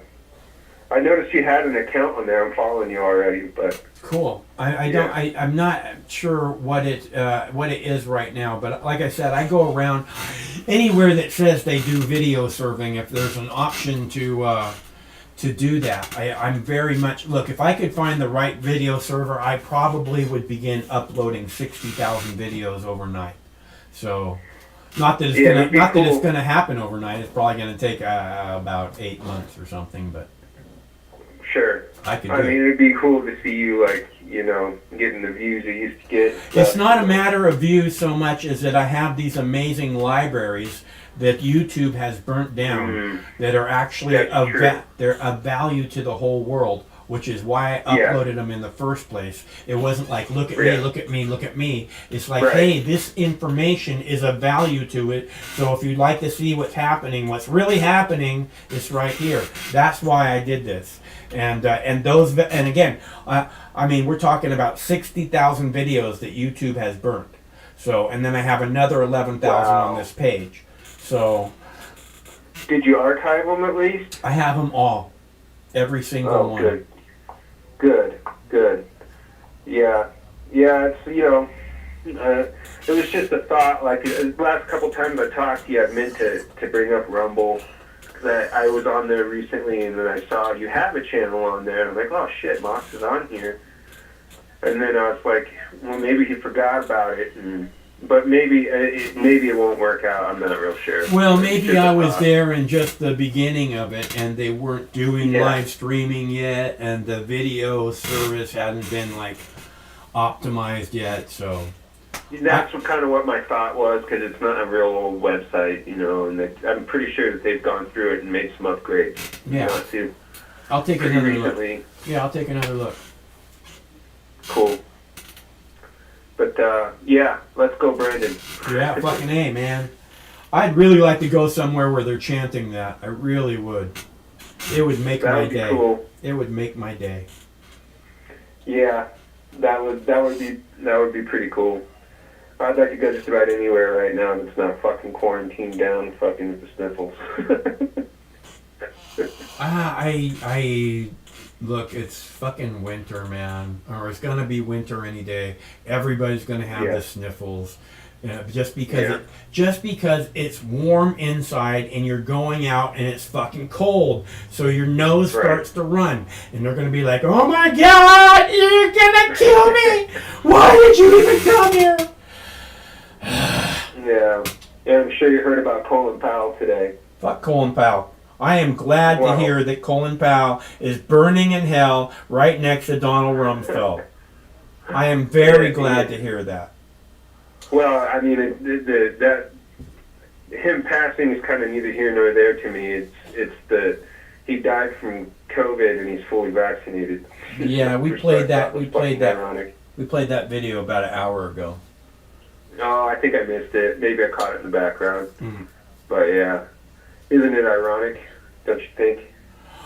I think it's very strange what's happening, and again, the news media is impossible to trust. The government's impossible to trust. And the people that are trusting those sources are acting like, zombified, just like repeating parrots. It's like you can't even begin to deal with them. So I don't know where this is all headed, but something big is about to happen. So stay cool and keep your heads up is what I'm saying. I appreciate your optimism. I have a hard time being as much of an optimist as you, but your optimism doesn't go on deaf ears. That's for sure. For me, it's life is kind of simple, right? It's just keep moving forward. That's pretty much my whole philosophy. Just keep moving forward. What's that? Yeah, that's pretty much the gist of it, huh? For me, it's just keep moving forward. Yeah, what else can you do, really, man? We'll get there. We'll get there one of these days, and I don't know where there is. Yeah, I mean, I don't know, man. Our species is pretty something fucking crazy. It's pretty invasive. I don't know. It's hard for me to be so optimistic. I definitely think that the U.S. and our government is fucked, but I just don't see how, even if we were to fix ourselves and become angels tomorrow, it would really do any fucking good. There's no way we could become angels, and that would suck. Of course not. But it wouldn't fix anything anyway, because we're not the only country in the world, man, Well, part of someone else would just step in. That's the thing. It'd probably be the Chinese. If you're actually angels, you could change everything. Well, okay, touche. That being said, I guess we can wave wands and. You can appear in front of people, and they'll know that you're sincere, and they'll listen to what you're saying, and if you say the truth, that it doesn't have to be this way, and we're here to help you make it better for all of us. You know, that's what an angel would say. And I don't see anybody. It's just not a matter of them being angels so much as they're just not saying anything like that. You know, it's like I said. It seems like they don't think that the human race is going to last that much longer. I don't think it is. I don't see how it can. But I mean, it depends on what you call how much longer. It's very look. The human race has been very resilient. So you know, it's like thinking it's like thinking that because you haven't seen a cockroach for 2 months that they're all gone. You know, that's not the way it works. Okay. I mean, you got the sun's got about 5 billion years of hydrogen left, and it's done. Well, that's it. 5 billion years is a long time. We won't make it that far. Plus, in my opinion, the sun is just too damn bright. That's another thing I'm gonna deal with when I'm president. We're gonna have to figure out how to make the sun not so bright. I went out today. We go out. Me and my boo bear go out for a walk every day. And the sun was out, and I was like, shit, man, I should have brought a hat. Because it's Seattle, and you don't expect that on August 18th, you know, or October 18th. I'm like, I should have brought a freaking hat. It's just too bright for me when the sun is out and on my face. So I say we dim the sun down. I'm all for it burning out. The sooner the better. Well, it's going to be a while, but eventually it's going to happen. Yeah. Halloween's coming up, though. I'm looking forward to that, man. It's my favorite holiday. I thought you said Ween. Do you know the band Ween? Oh, fuck yeah, I know the band Ween, bro. Yeah, I thought you said Ween is coming up. I'm really looking forward to it. I said, fuck yeah, man. I would be looking forward to that too. Put your little dick in make a coma. I love the Ween, man. I seen Ween 4 times in Seattle. Yeah, I believe it. For some reason, that doesn't surprise me at all. I could totally see you at a Ween show. Oh, man. The first time I went to see him, it was so weird. I got there, and there's like all these people running around in cowboy hats. And I was like, what the fuck, man? Did I come to the right place? And right. And it came out, and it was just fucking mind-blowing, dude. So good. Yeah, they're cool. They're a cool band. I like Ween. Yeah. Yeah. You like Zappa? Yeah. I mean, I don't know how you can't. I mean, he's like one of the great poets. I don't like Zappa. He's one of the great poets. He's incredible. I mean, maybe... he's an incredible musician. Just never been my cup of tea. Yeah. Every kid on Deadlock loves Ween and Zappa, though. Well, I haven't ever gone to see Zappa. I've watched his movie, you know. It's just I wouldn't underrate Zappa in any way. That being said, I love Ween. Ween is at my top. I saw them tripping balls in the fucking it was called the Key Arena when we saw it there. It's like where the Sonics played basketball, right? Giant fucking arena. And they're like, man, never thought that we'd be playing this place. You know, this fucking place this big is like 70,000 people. They didn't pack it or anything, but not even close. But man, it was fucking awesome. And I'm glad they didn't pack it. I like it much better when, you know, you can run around tripping on acid. Like, I'll go up to the front of the stage. I'm like, hey, trying to elbow here, elbow there. You know, I want to see the fucking band. Get out of my way. Yeah. Yeah, when the shows are really packed and big, dude, it's hard to get down in there in the front on the floor and get close. People get all, like, territorial and shit. No one will let you in. Yeah. It's weird. They look at me differently, probably, than, you know. I got the long hair, the long beard.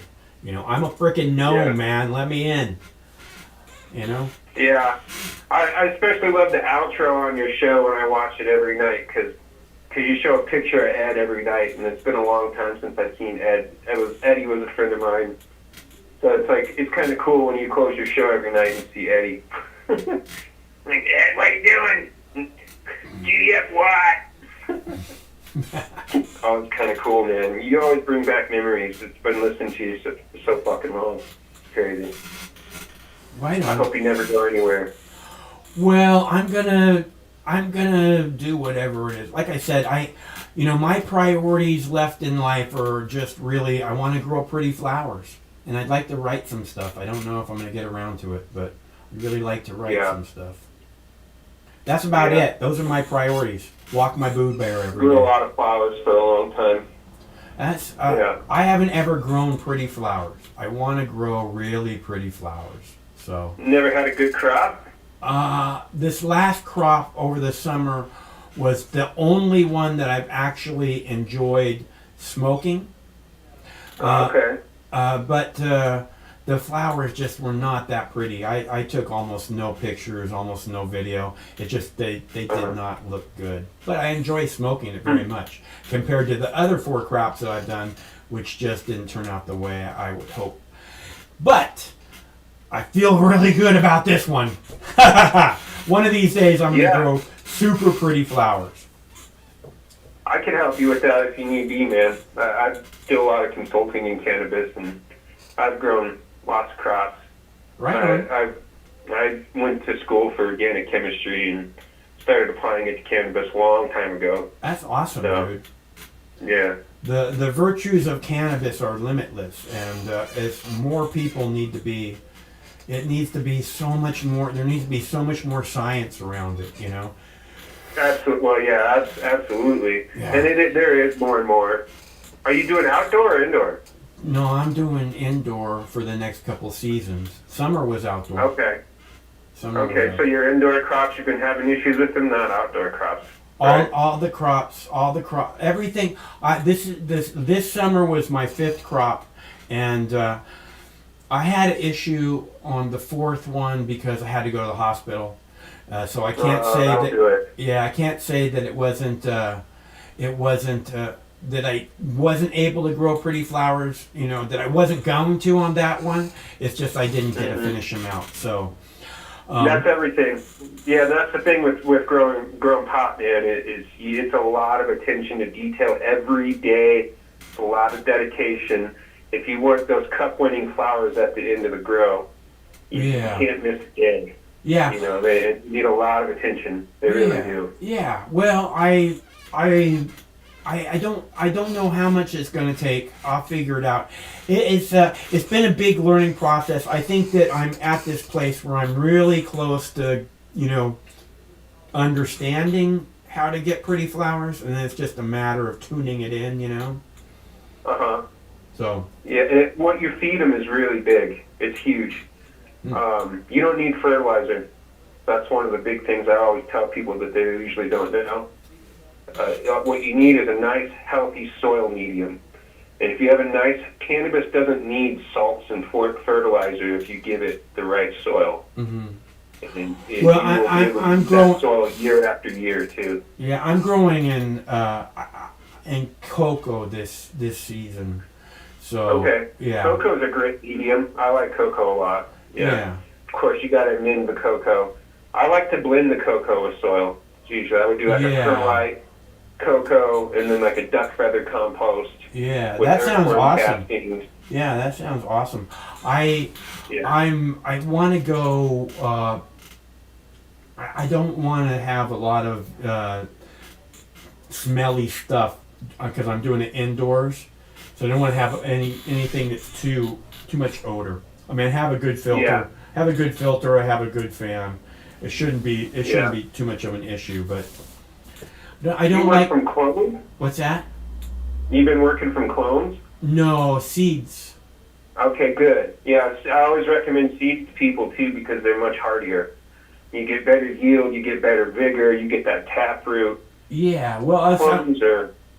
I just for the beginning, like I said, I'm just beginning to understand what to do to make it, make pretty flowers, and I'll tune it in, and then I have some strains that I really want to get mother plants off of, so I will definitely be doing clones in the future. They have their advantage. You don't get the vigor and the quality out of a clone that you can a seed. Yeah, I mean, it depends on the seed too. Yeah, no, I understand. Craig had a garden for like 5 years or something, and he did a lot of cloning, but it was all hydroponic. So Yeah. Yeah, with hydro, it's much easier to use clones. I mean, you can still use seed starts and stuff, but I like the seed so much because you get so much more yield in the end than you do a clone. I would put plants outside, and one would be a clone, same strain. One would be a seed start, one would be a clone, and the seed start would just be humongous and dwarf the clone. Yeah. Huh. I hear the taproot does make a big difference.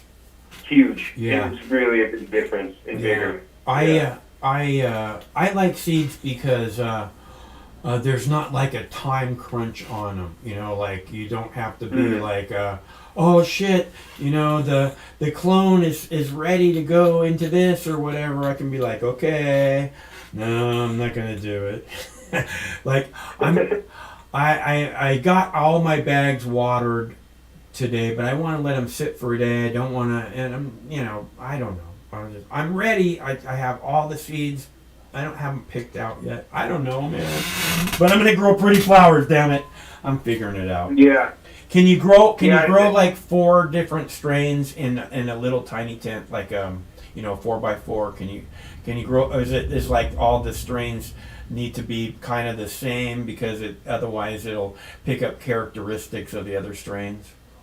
No, they don't pick up characteristics of the other strain. The thing with growing multiple different strains in like one room or one environment is they all have different needs that you got to supply. Right. Different fertilization regimens. They eat and feed a little bit different. They all respond a little bit different. So when you have a room, when I've been growing on a commercial scale, I prefer to have as few strains as possible.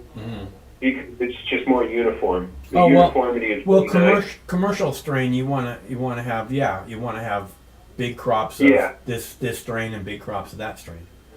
Right. Yeah, and if you have too many strains in one place, then there's just too many. It's like there's too many variabilities in what you need to provide for. Yeah, things like that on a small scale. Sure. No, I get that. Even then, it's kind of.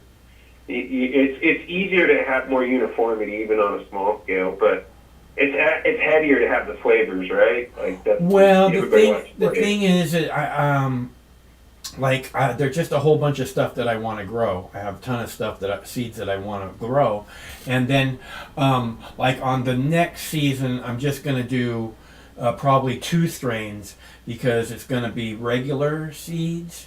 And I kind of want to look, like I was saying, I kind of want to look for maybe mothers of those because really, really good genetics. Yeah. Yeah, if you find something really nice, you want to preserve it, make a mama out of it for sure. Yeah. That's the best way. Or breed it out to a proper breeding program, and then you have your like F3 through F5 seed stock. Yeah, I can't do that. I can't do that. It's just, that's way beyond my pay grade. But...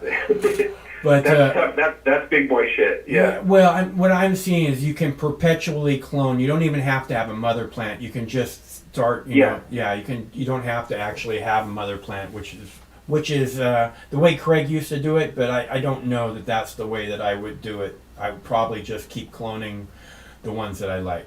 Find one I like, and then move on to finding 2 more that I like. Yeah. Yeah, there's a breeder out of California called Capulator I think you might like. I really like Capulator's genetics. He's one of the best breeders I've seen in the last 15 years or so. Huh. He's pretty good. I'll look at that. I haven't heard of him.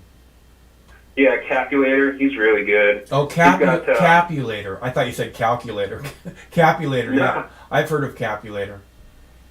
Yeah, no, Capulator, like a Miracle Alien Cookies is like the big one that he bred that everybody's hyping about lately, the last year or 2. That's supposed to be, it's Mac, if anybody's wondering. Mac. If you go to the store and you're like, hey, I don't see, if you're looking at somebody's menu and you don't see Miracle Alien Cookies on there, it's usually called Mac. M-A-C, M-A-C, Miracle Alien Cookies. Yeah, that's Cap. He's badass. But he's got a lot of stuff besides the Mac. The Mac is his most hyped strain, but he's got a lot of crosses and a lot of seed stock. Like he's got this one Caps Frozen Lemons that's off the chain. There's F3s available at F4s. He's got a pretty damn good breeding program together. DJ Short's breeding program's really good. He bred the original Blueberry. I thought he a lot of the died. stuff he does. Huh? I thought he died. No, he's alive. Oh, good. His son breeds too. Second generation awesome. genetics. Yeah, that's his awesome. son. That's awesome. Yeah. No, they're from Detroit originally, but they live in Oregon and California. Yeah. They're great breeders too. Yeah. You can get it if you get into seed stock from them.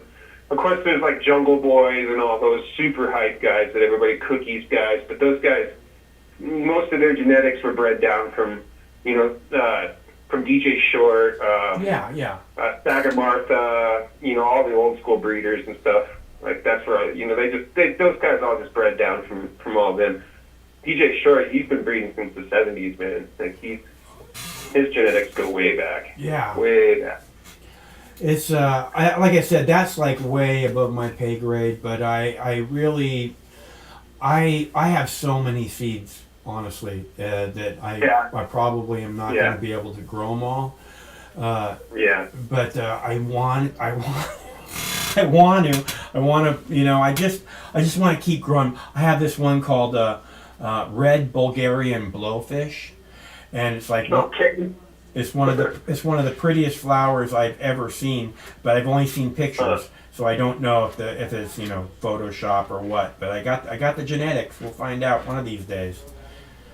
Yeah. I got a phenome pack on that one. I got like 50 seeds, so let's find Yeah, it. look, a lot of breeders, like the phenos aren't stable. Like they just throw a bunch of shit together and they don't get stable phenos. One of my requirements for a breeder to recommend to someone is that they're stable phenotypes. I got like DJ Short. I buy a pack of seeds, 5 seeds from him. I get one pheno, not a million, not 5 different phenos. You get one pheno. Yeah. Not many breeders are on that level. There's a lot of people who just throw random shit together and you just get random shit. Well, it probably take a long time just to get the one pheno. I mean, a lot of these people are about, okay, we got a decent product, let's just get it out into the market, Yes, and that's why I've always tried to search out the breeders who have, like purebred dogs or cattle or livestock or anything, You try to search out the ones that have a proper breeding program that's stable, right? And it's not just like random shit. Yeah. And it takes decades to do that. Yeah, that's what I'm saying. There's really not that many breeders on that level. Yeah, no. It's one of the things that's happening, I think, is that with all the different strains, it's kind of like muddying the waters down to where it's really hard to find genetics base genetics to start. If you start with this genetics that's got all these different twists in it. There's a couple of sites that I go to and they just break down what every strain, what every genetic is to where they get to what this plant is. And it's like some of them have like hundreds of different strains to get to, the maybe not hundreds, but 100. And it's like, holy shit, man. Yeah. DJ Short's probably the most put together one. I mean, he's not the only one, but he's kind of a go-to. All right, I Steve. would stay away from. Yeah, go ahead. Stay away from feminized seeds, whatever you do. Why is that? They're not stable. They're going to throw Hermes and fuck your garden up. Oh, well, I mean, if you pay attention, you can get rid of the Hermes before they fuck your garden up, can't you? You can, but those motherfuckers are tricky sometimes, and you get one little hermaphroditic flower that you don't catch. Yeah. Next thing you know, your whole room's seeded. Well, that's another one of those things where you get the good breeders. So, Yeah. Well, most good breeders aren't even going to bother with the feminized stuff because they have to trick the plant into producing a feminized seed. I get what you're saying. It's natural. Yeah. I totally get what you're saying. I got to take a break, Stevie. Yeah. It's good to hear from you, man. I'm glad things are looking up. I'll talk to you soon. Okay. All right, brother. See ya. Stay good. I can't see any other way. All right, so I have a video here about crime being down.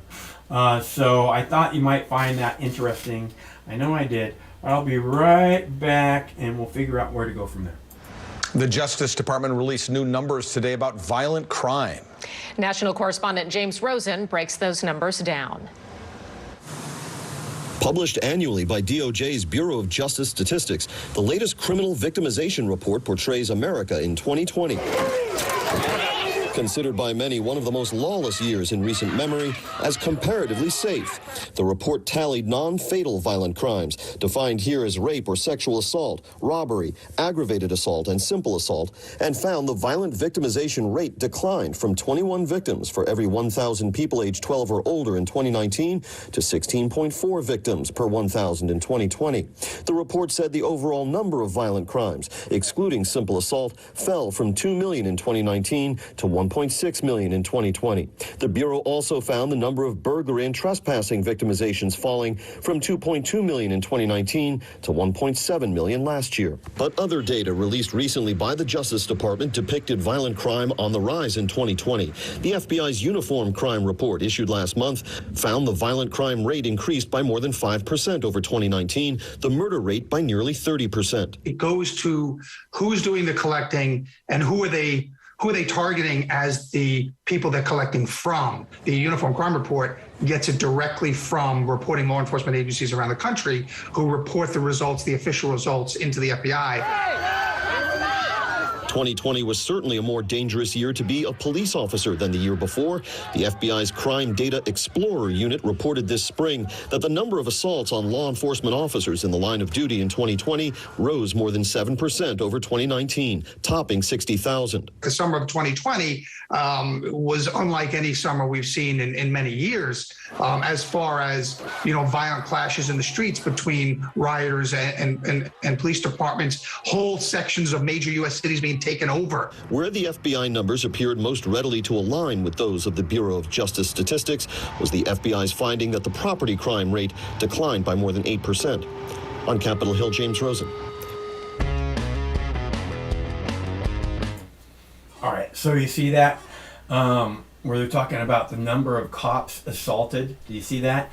And they're showing all these pictures of the cops pushing protesters down and having clubs and talking about cops being assaulted, right?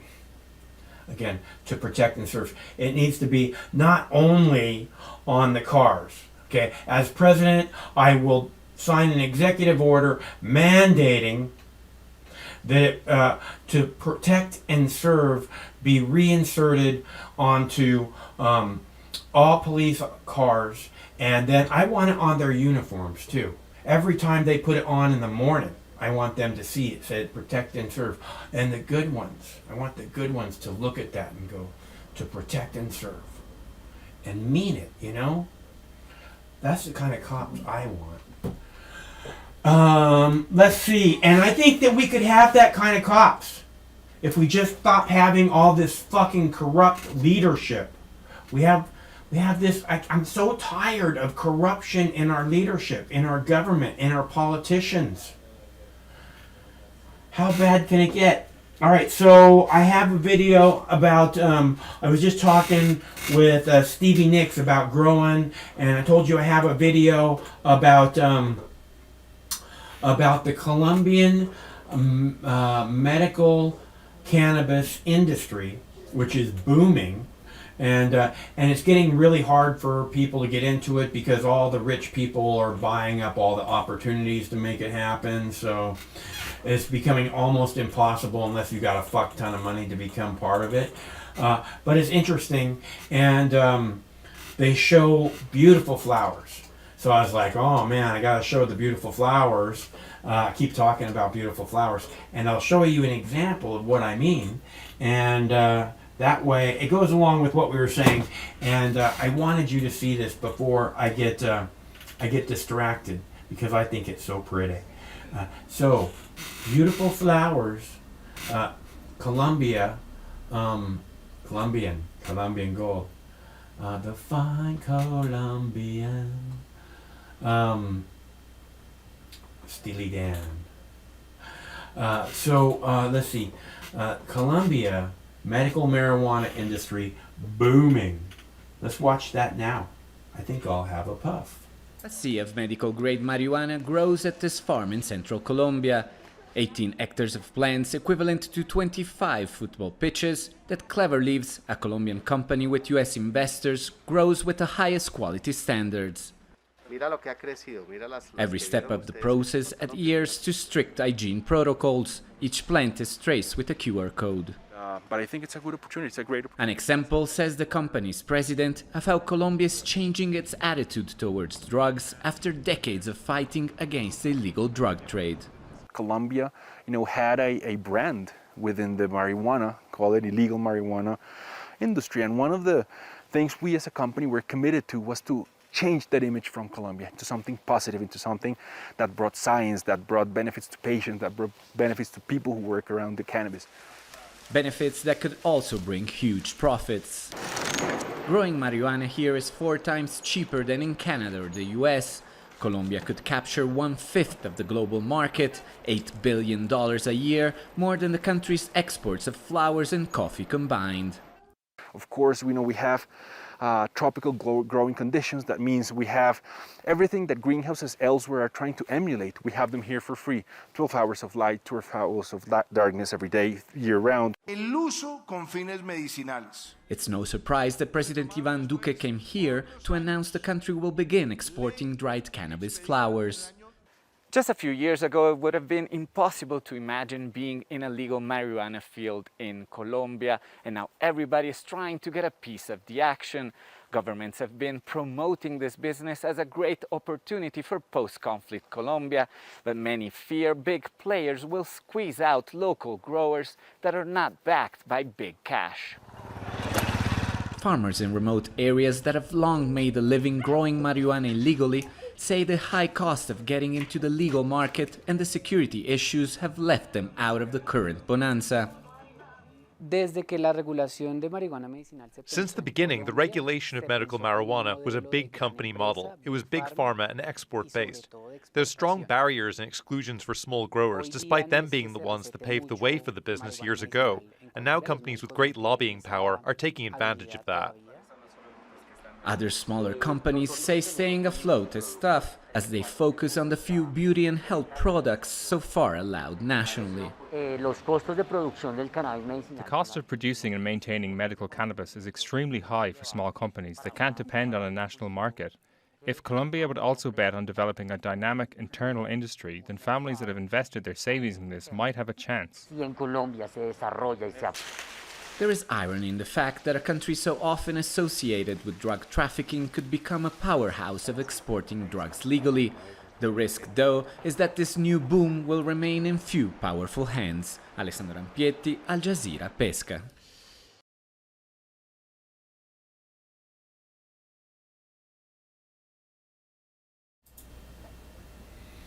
Okay, so you see the difference in the flowers there, right? The ones that were being professionally grown were like these big, juicy, full flowers. You see that? And then the ones that were being grown at home, they were like these little scraggly kind of flowers. That's the difference between what I grow and what I think beautiful flowers are. Now they're all growing, obviously those people are growing clones. They're growing all the same. Every one of those plants looked exactly the same. I wonder how, which is partially why I do want to do different strains, is because I'm looking for beautiful flowers, right? So I don't know what this strain's going to do. I don't know what that strain's going to do. And I don't want to grow a whole season and, when I could have been growing a pretty flower, oh, we got one, I'm so like, oh, we got one. Look at this, boys and girls, my little ninjas. We got this stuff right here. I want to grow that so bad. And it's not so much because, I'm desperate for good weed, right? Like I said, the last crop, it's the first crop I really enjoy. And when I say I really enjoy it, I like it better than the stuff I get at the store. Now, if I was growing amazing, beautiful flowers, they probably take me back to when I was a kid and they were bringing those big suckers down from Humboldt. So I'm not shooting for the really big suckers. I want to grow pretty flowers. They don't really have to be big, juicy flowers, even if, I want them to be perfect. I want to see colors. I want to see sparkles. I want it to look like it's dripping, you know, making my mouth water. Like I was talking about that red Bulgarian blowfish that I have, the seeds for the red Bulgarian blowfish, and I'm gonna do this.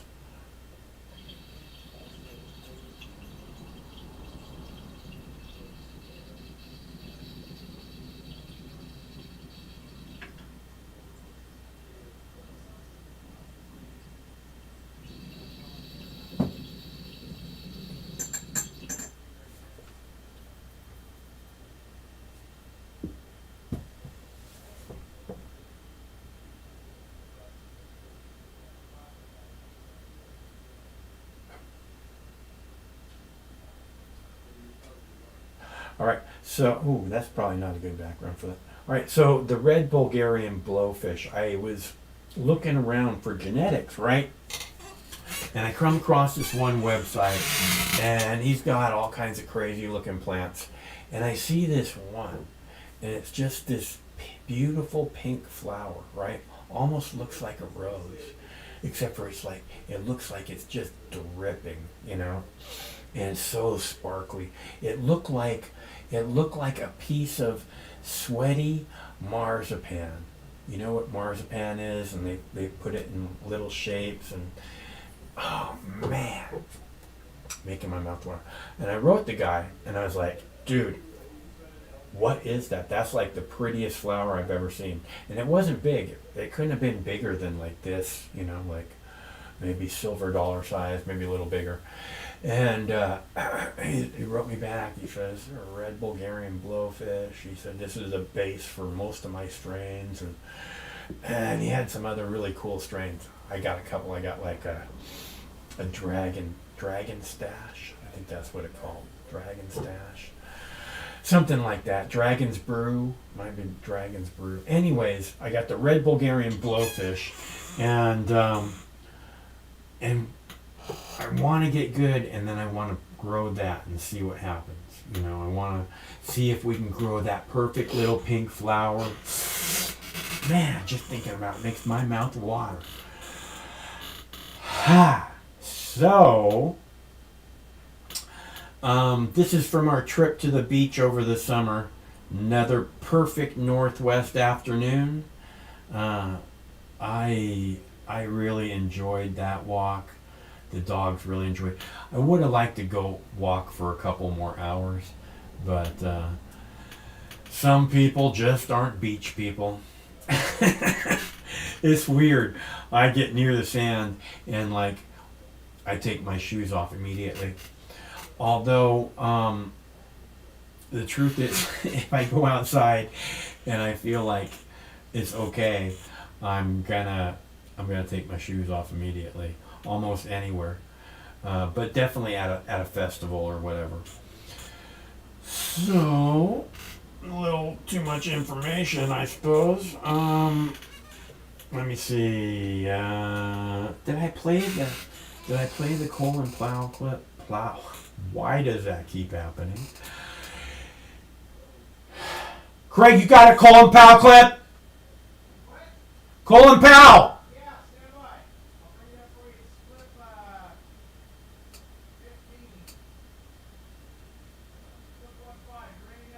I thought you want to set it up.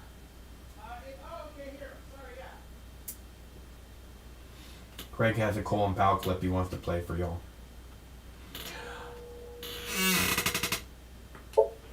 Hello, caller. Hey, you got me on screen there. That's me and Sam flying the drones. And me, I'm there too, barefoot. I know, so and there's Boo Bear. Good old Sammy Sam, wherever she's hiding out. Breast or shoal. So I found a blast from the past. Looking through the Mike Hunt TV archives from before YouTube, back when we were following George W. Bush, I found a great version of a State of the Union speech that I know everyone is going to love tremendously. Now, I want everybody to pay really close attention because this is some classic George Bush and our good friend Colin Powell. I'm going to roll the clip. I may have to resize this. It's not the gay bar, is it? No! At We're the not gay going to bar. Tony Gay Blair. I'm bar. not talking about Tony Blair, no. Don't worry. But there are some amazingly young-looking politicians from 20 years back. That should have got cancer by now. Go ahead. Probably. A few of them are dead. If you look close, you'll see Joe Lieberman in there. Joe Lieberman's not dead. As far as you know. No. Clip 15. Okay. You were I gonna. hit it, and if it's off-sized, I'll line it up for you. You want me to play it now? Hit it. Okay, ready? I thought you were gonna set it up. Mr. Speaker, Vice President Cheney, members of Congress, distinguished citizens and fellow citizens. Every year, by law and by custom, we meet here to threaten the world.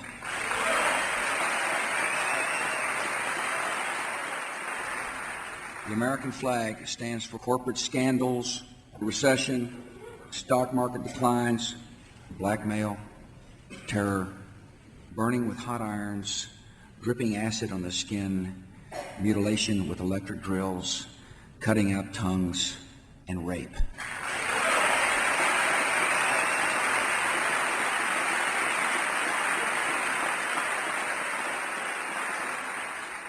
Our first goal is to show utter contempt for the environment. I have sent you a comprehensive energy plan to devastate communities, kill wildlife, and burn away millions of acres of treasured forests.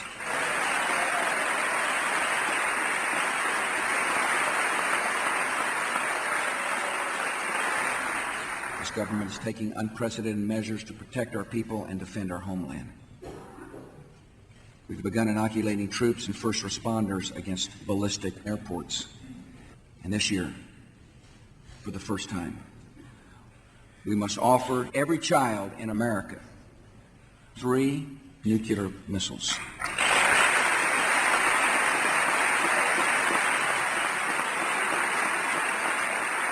To date, we have arrested or otherwise dealt with 400 billion key commanders of Al-Qaeda, which is enlisting tens of thousands of new volunteers across America. They include a man who directed logistics and funding for the CIA. One of them is found at the Department of Defense. One by one, the terrorists are learning we are building a culture to encourage international terrorism.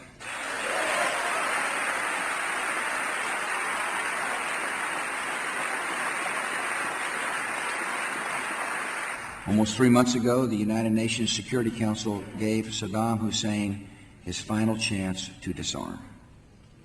The British government has learned that Saddam Hussein recently had an advanced nuclear program chemical in his arsenal, even while inspectors were in his country. Our intelligence sources tell us that he has attempted to purchase 7 million hydrogen-powered doctors and the western wall of the Pentagon. The United States will ask the UN Security Council to convene on February the 5th to consider the facts of Iraq's ongoing defiance of the world. Secretary of State Powell will plant information to incite fear about Iraq's links to terrorist groups. And tonight I have a message for the people of Iraq. Go home and die.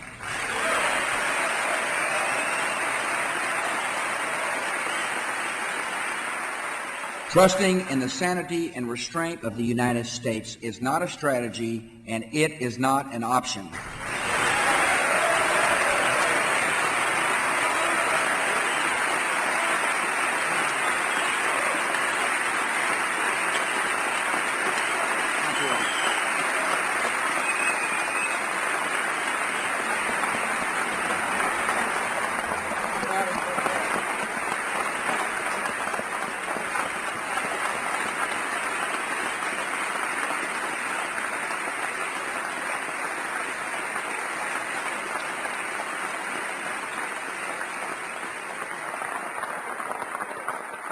How you feeling?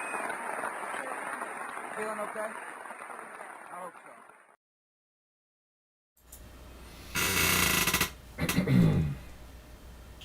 so. That's what I was doing.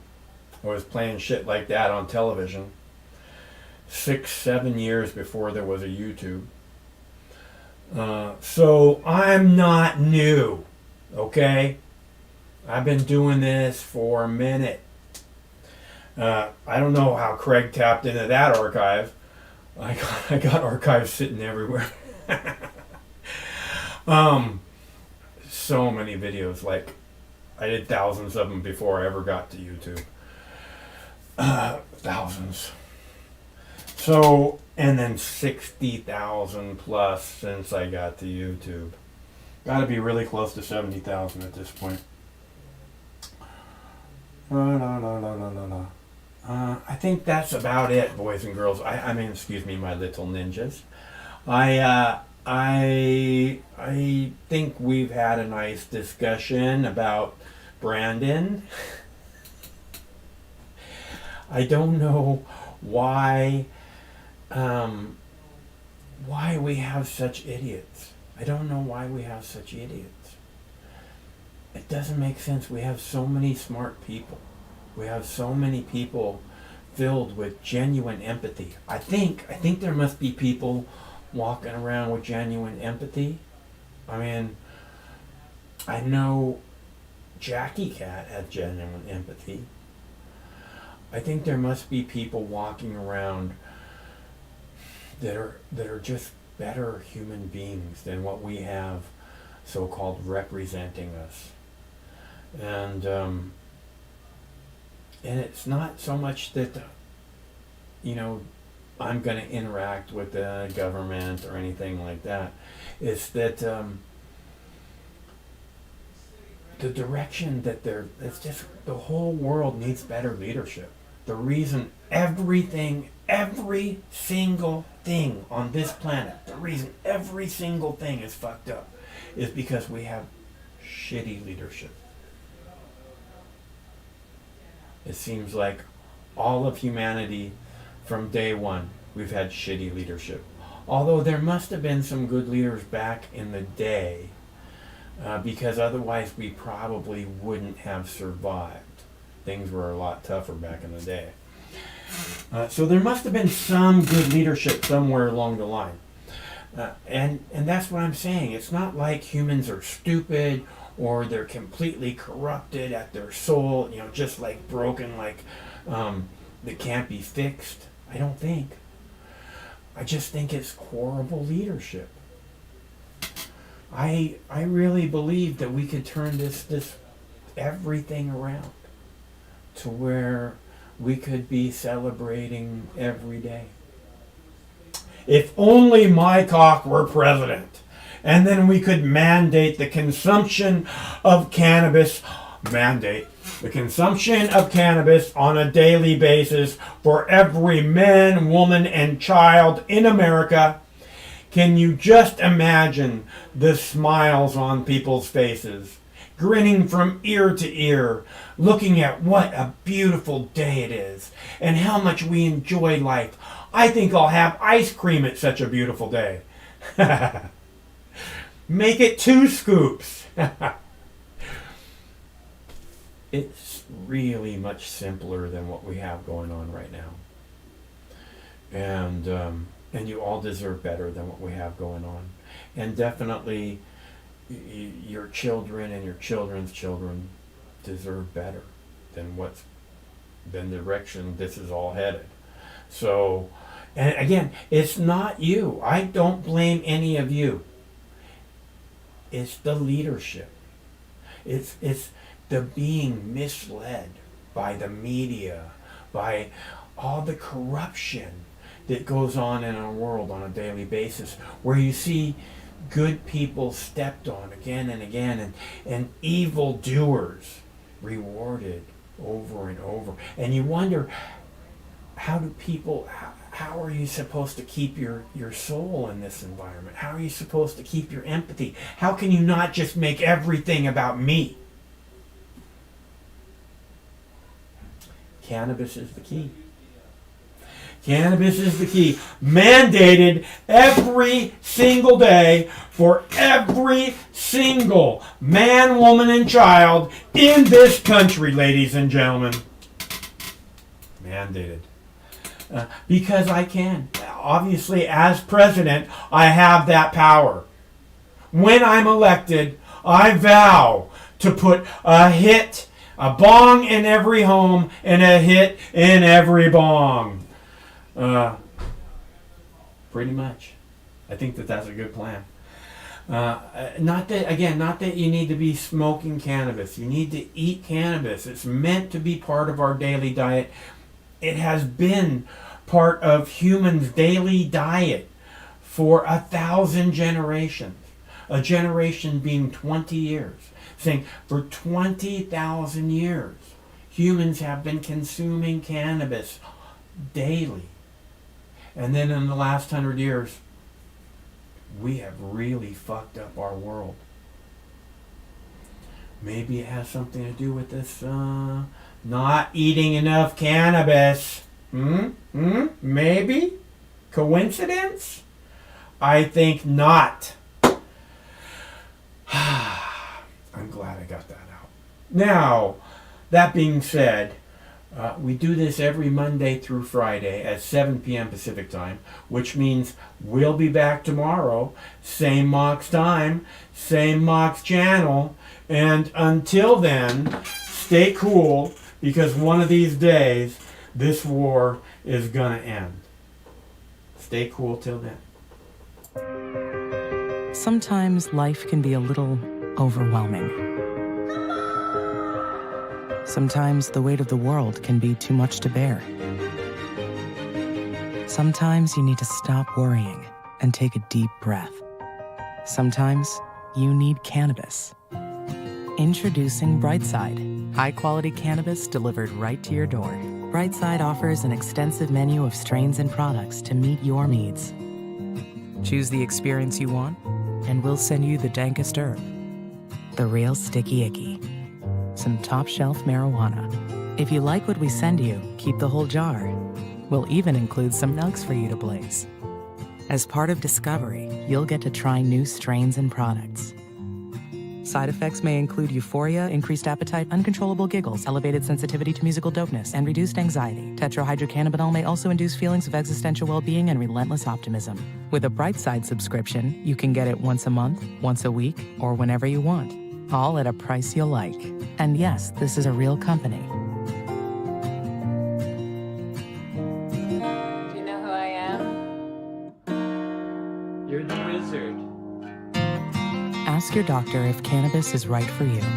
It probably is. Keep it Brightside. I mean, this coalition of misfits, and they cobble together and they don't attack each other, they stay united.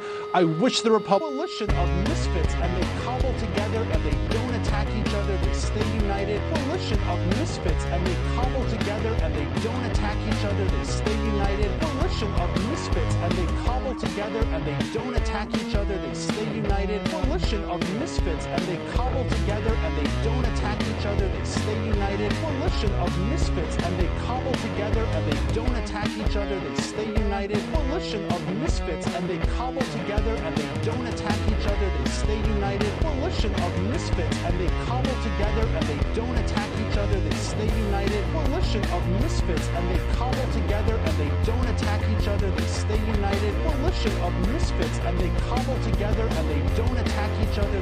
No matter which mouth you feed on a two-headed snake, it still shits the same turd. But lucky for you, you have Mox News. More than 10 years. More than 60,000 videos. Mox News has been filtering the nonsense and illuminating the bullshit from your mainstream media. Turn off your TV and turn on to Mox News.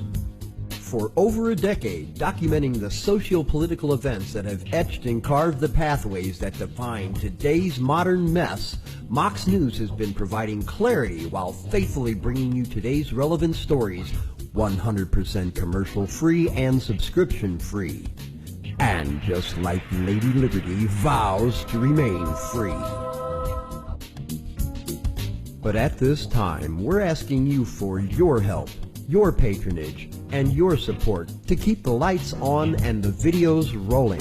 For less than 17 cents per day, you can become a basic subscriber, knowing that your donation is truly making a difference that will help continue bringing the news stories that make a difference in your life.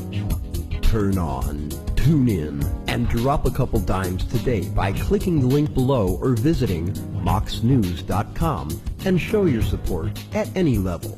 From a single one-time donation or dedicated monthly subscriber, do it now in less than 2 minutes. All donations are safe, securely processed, and verified using PayPal, Visa, MasterCard, American Express, or Discover Card.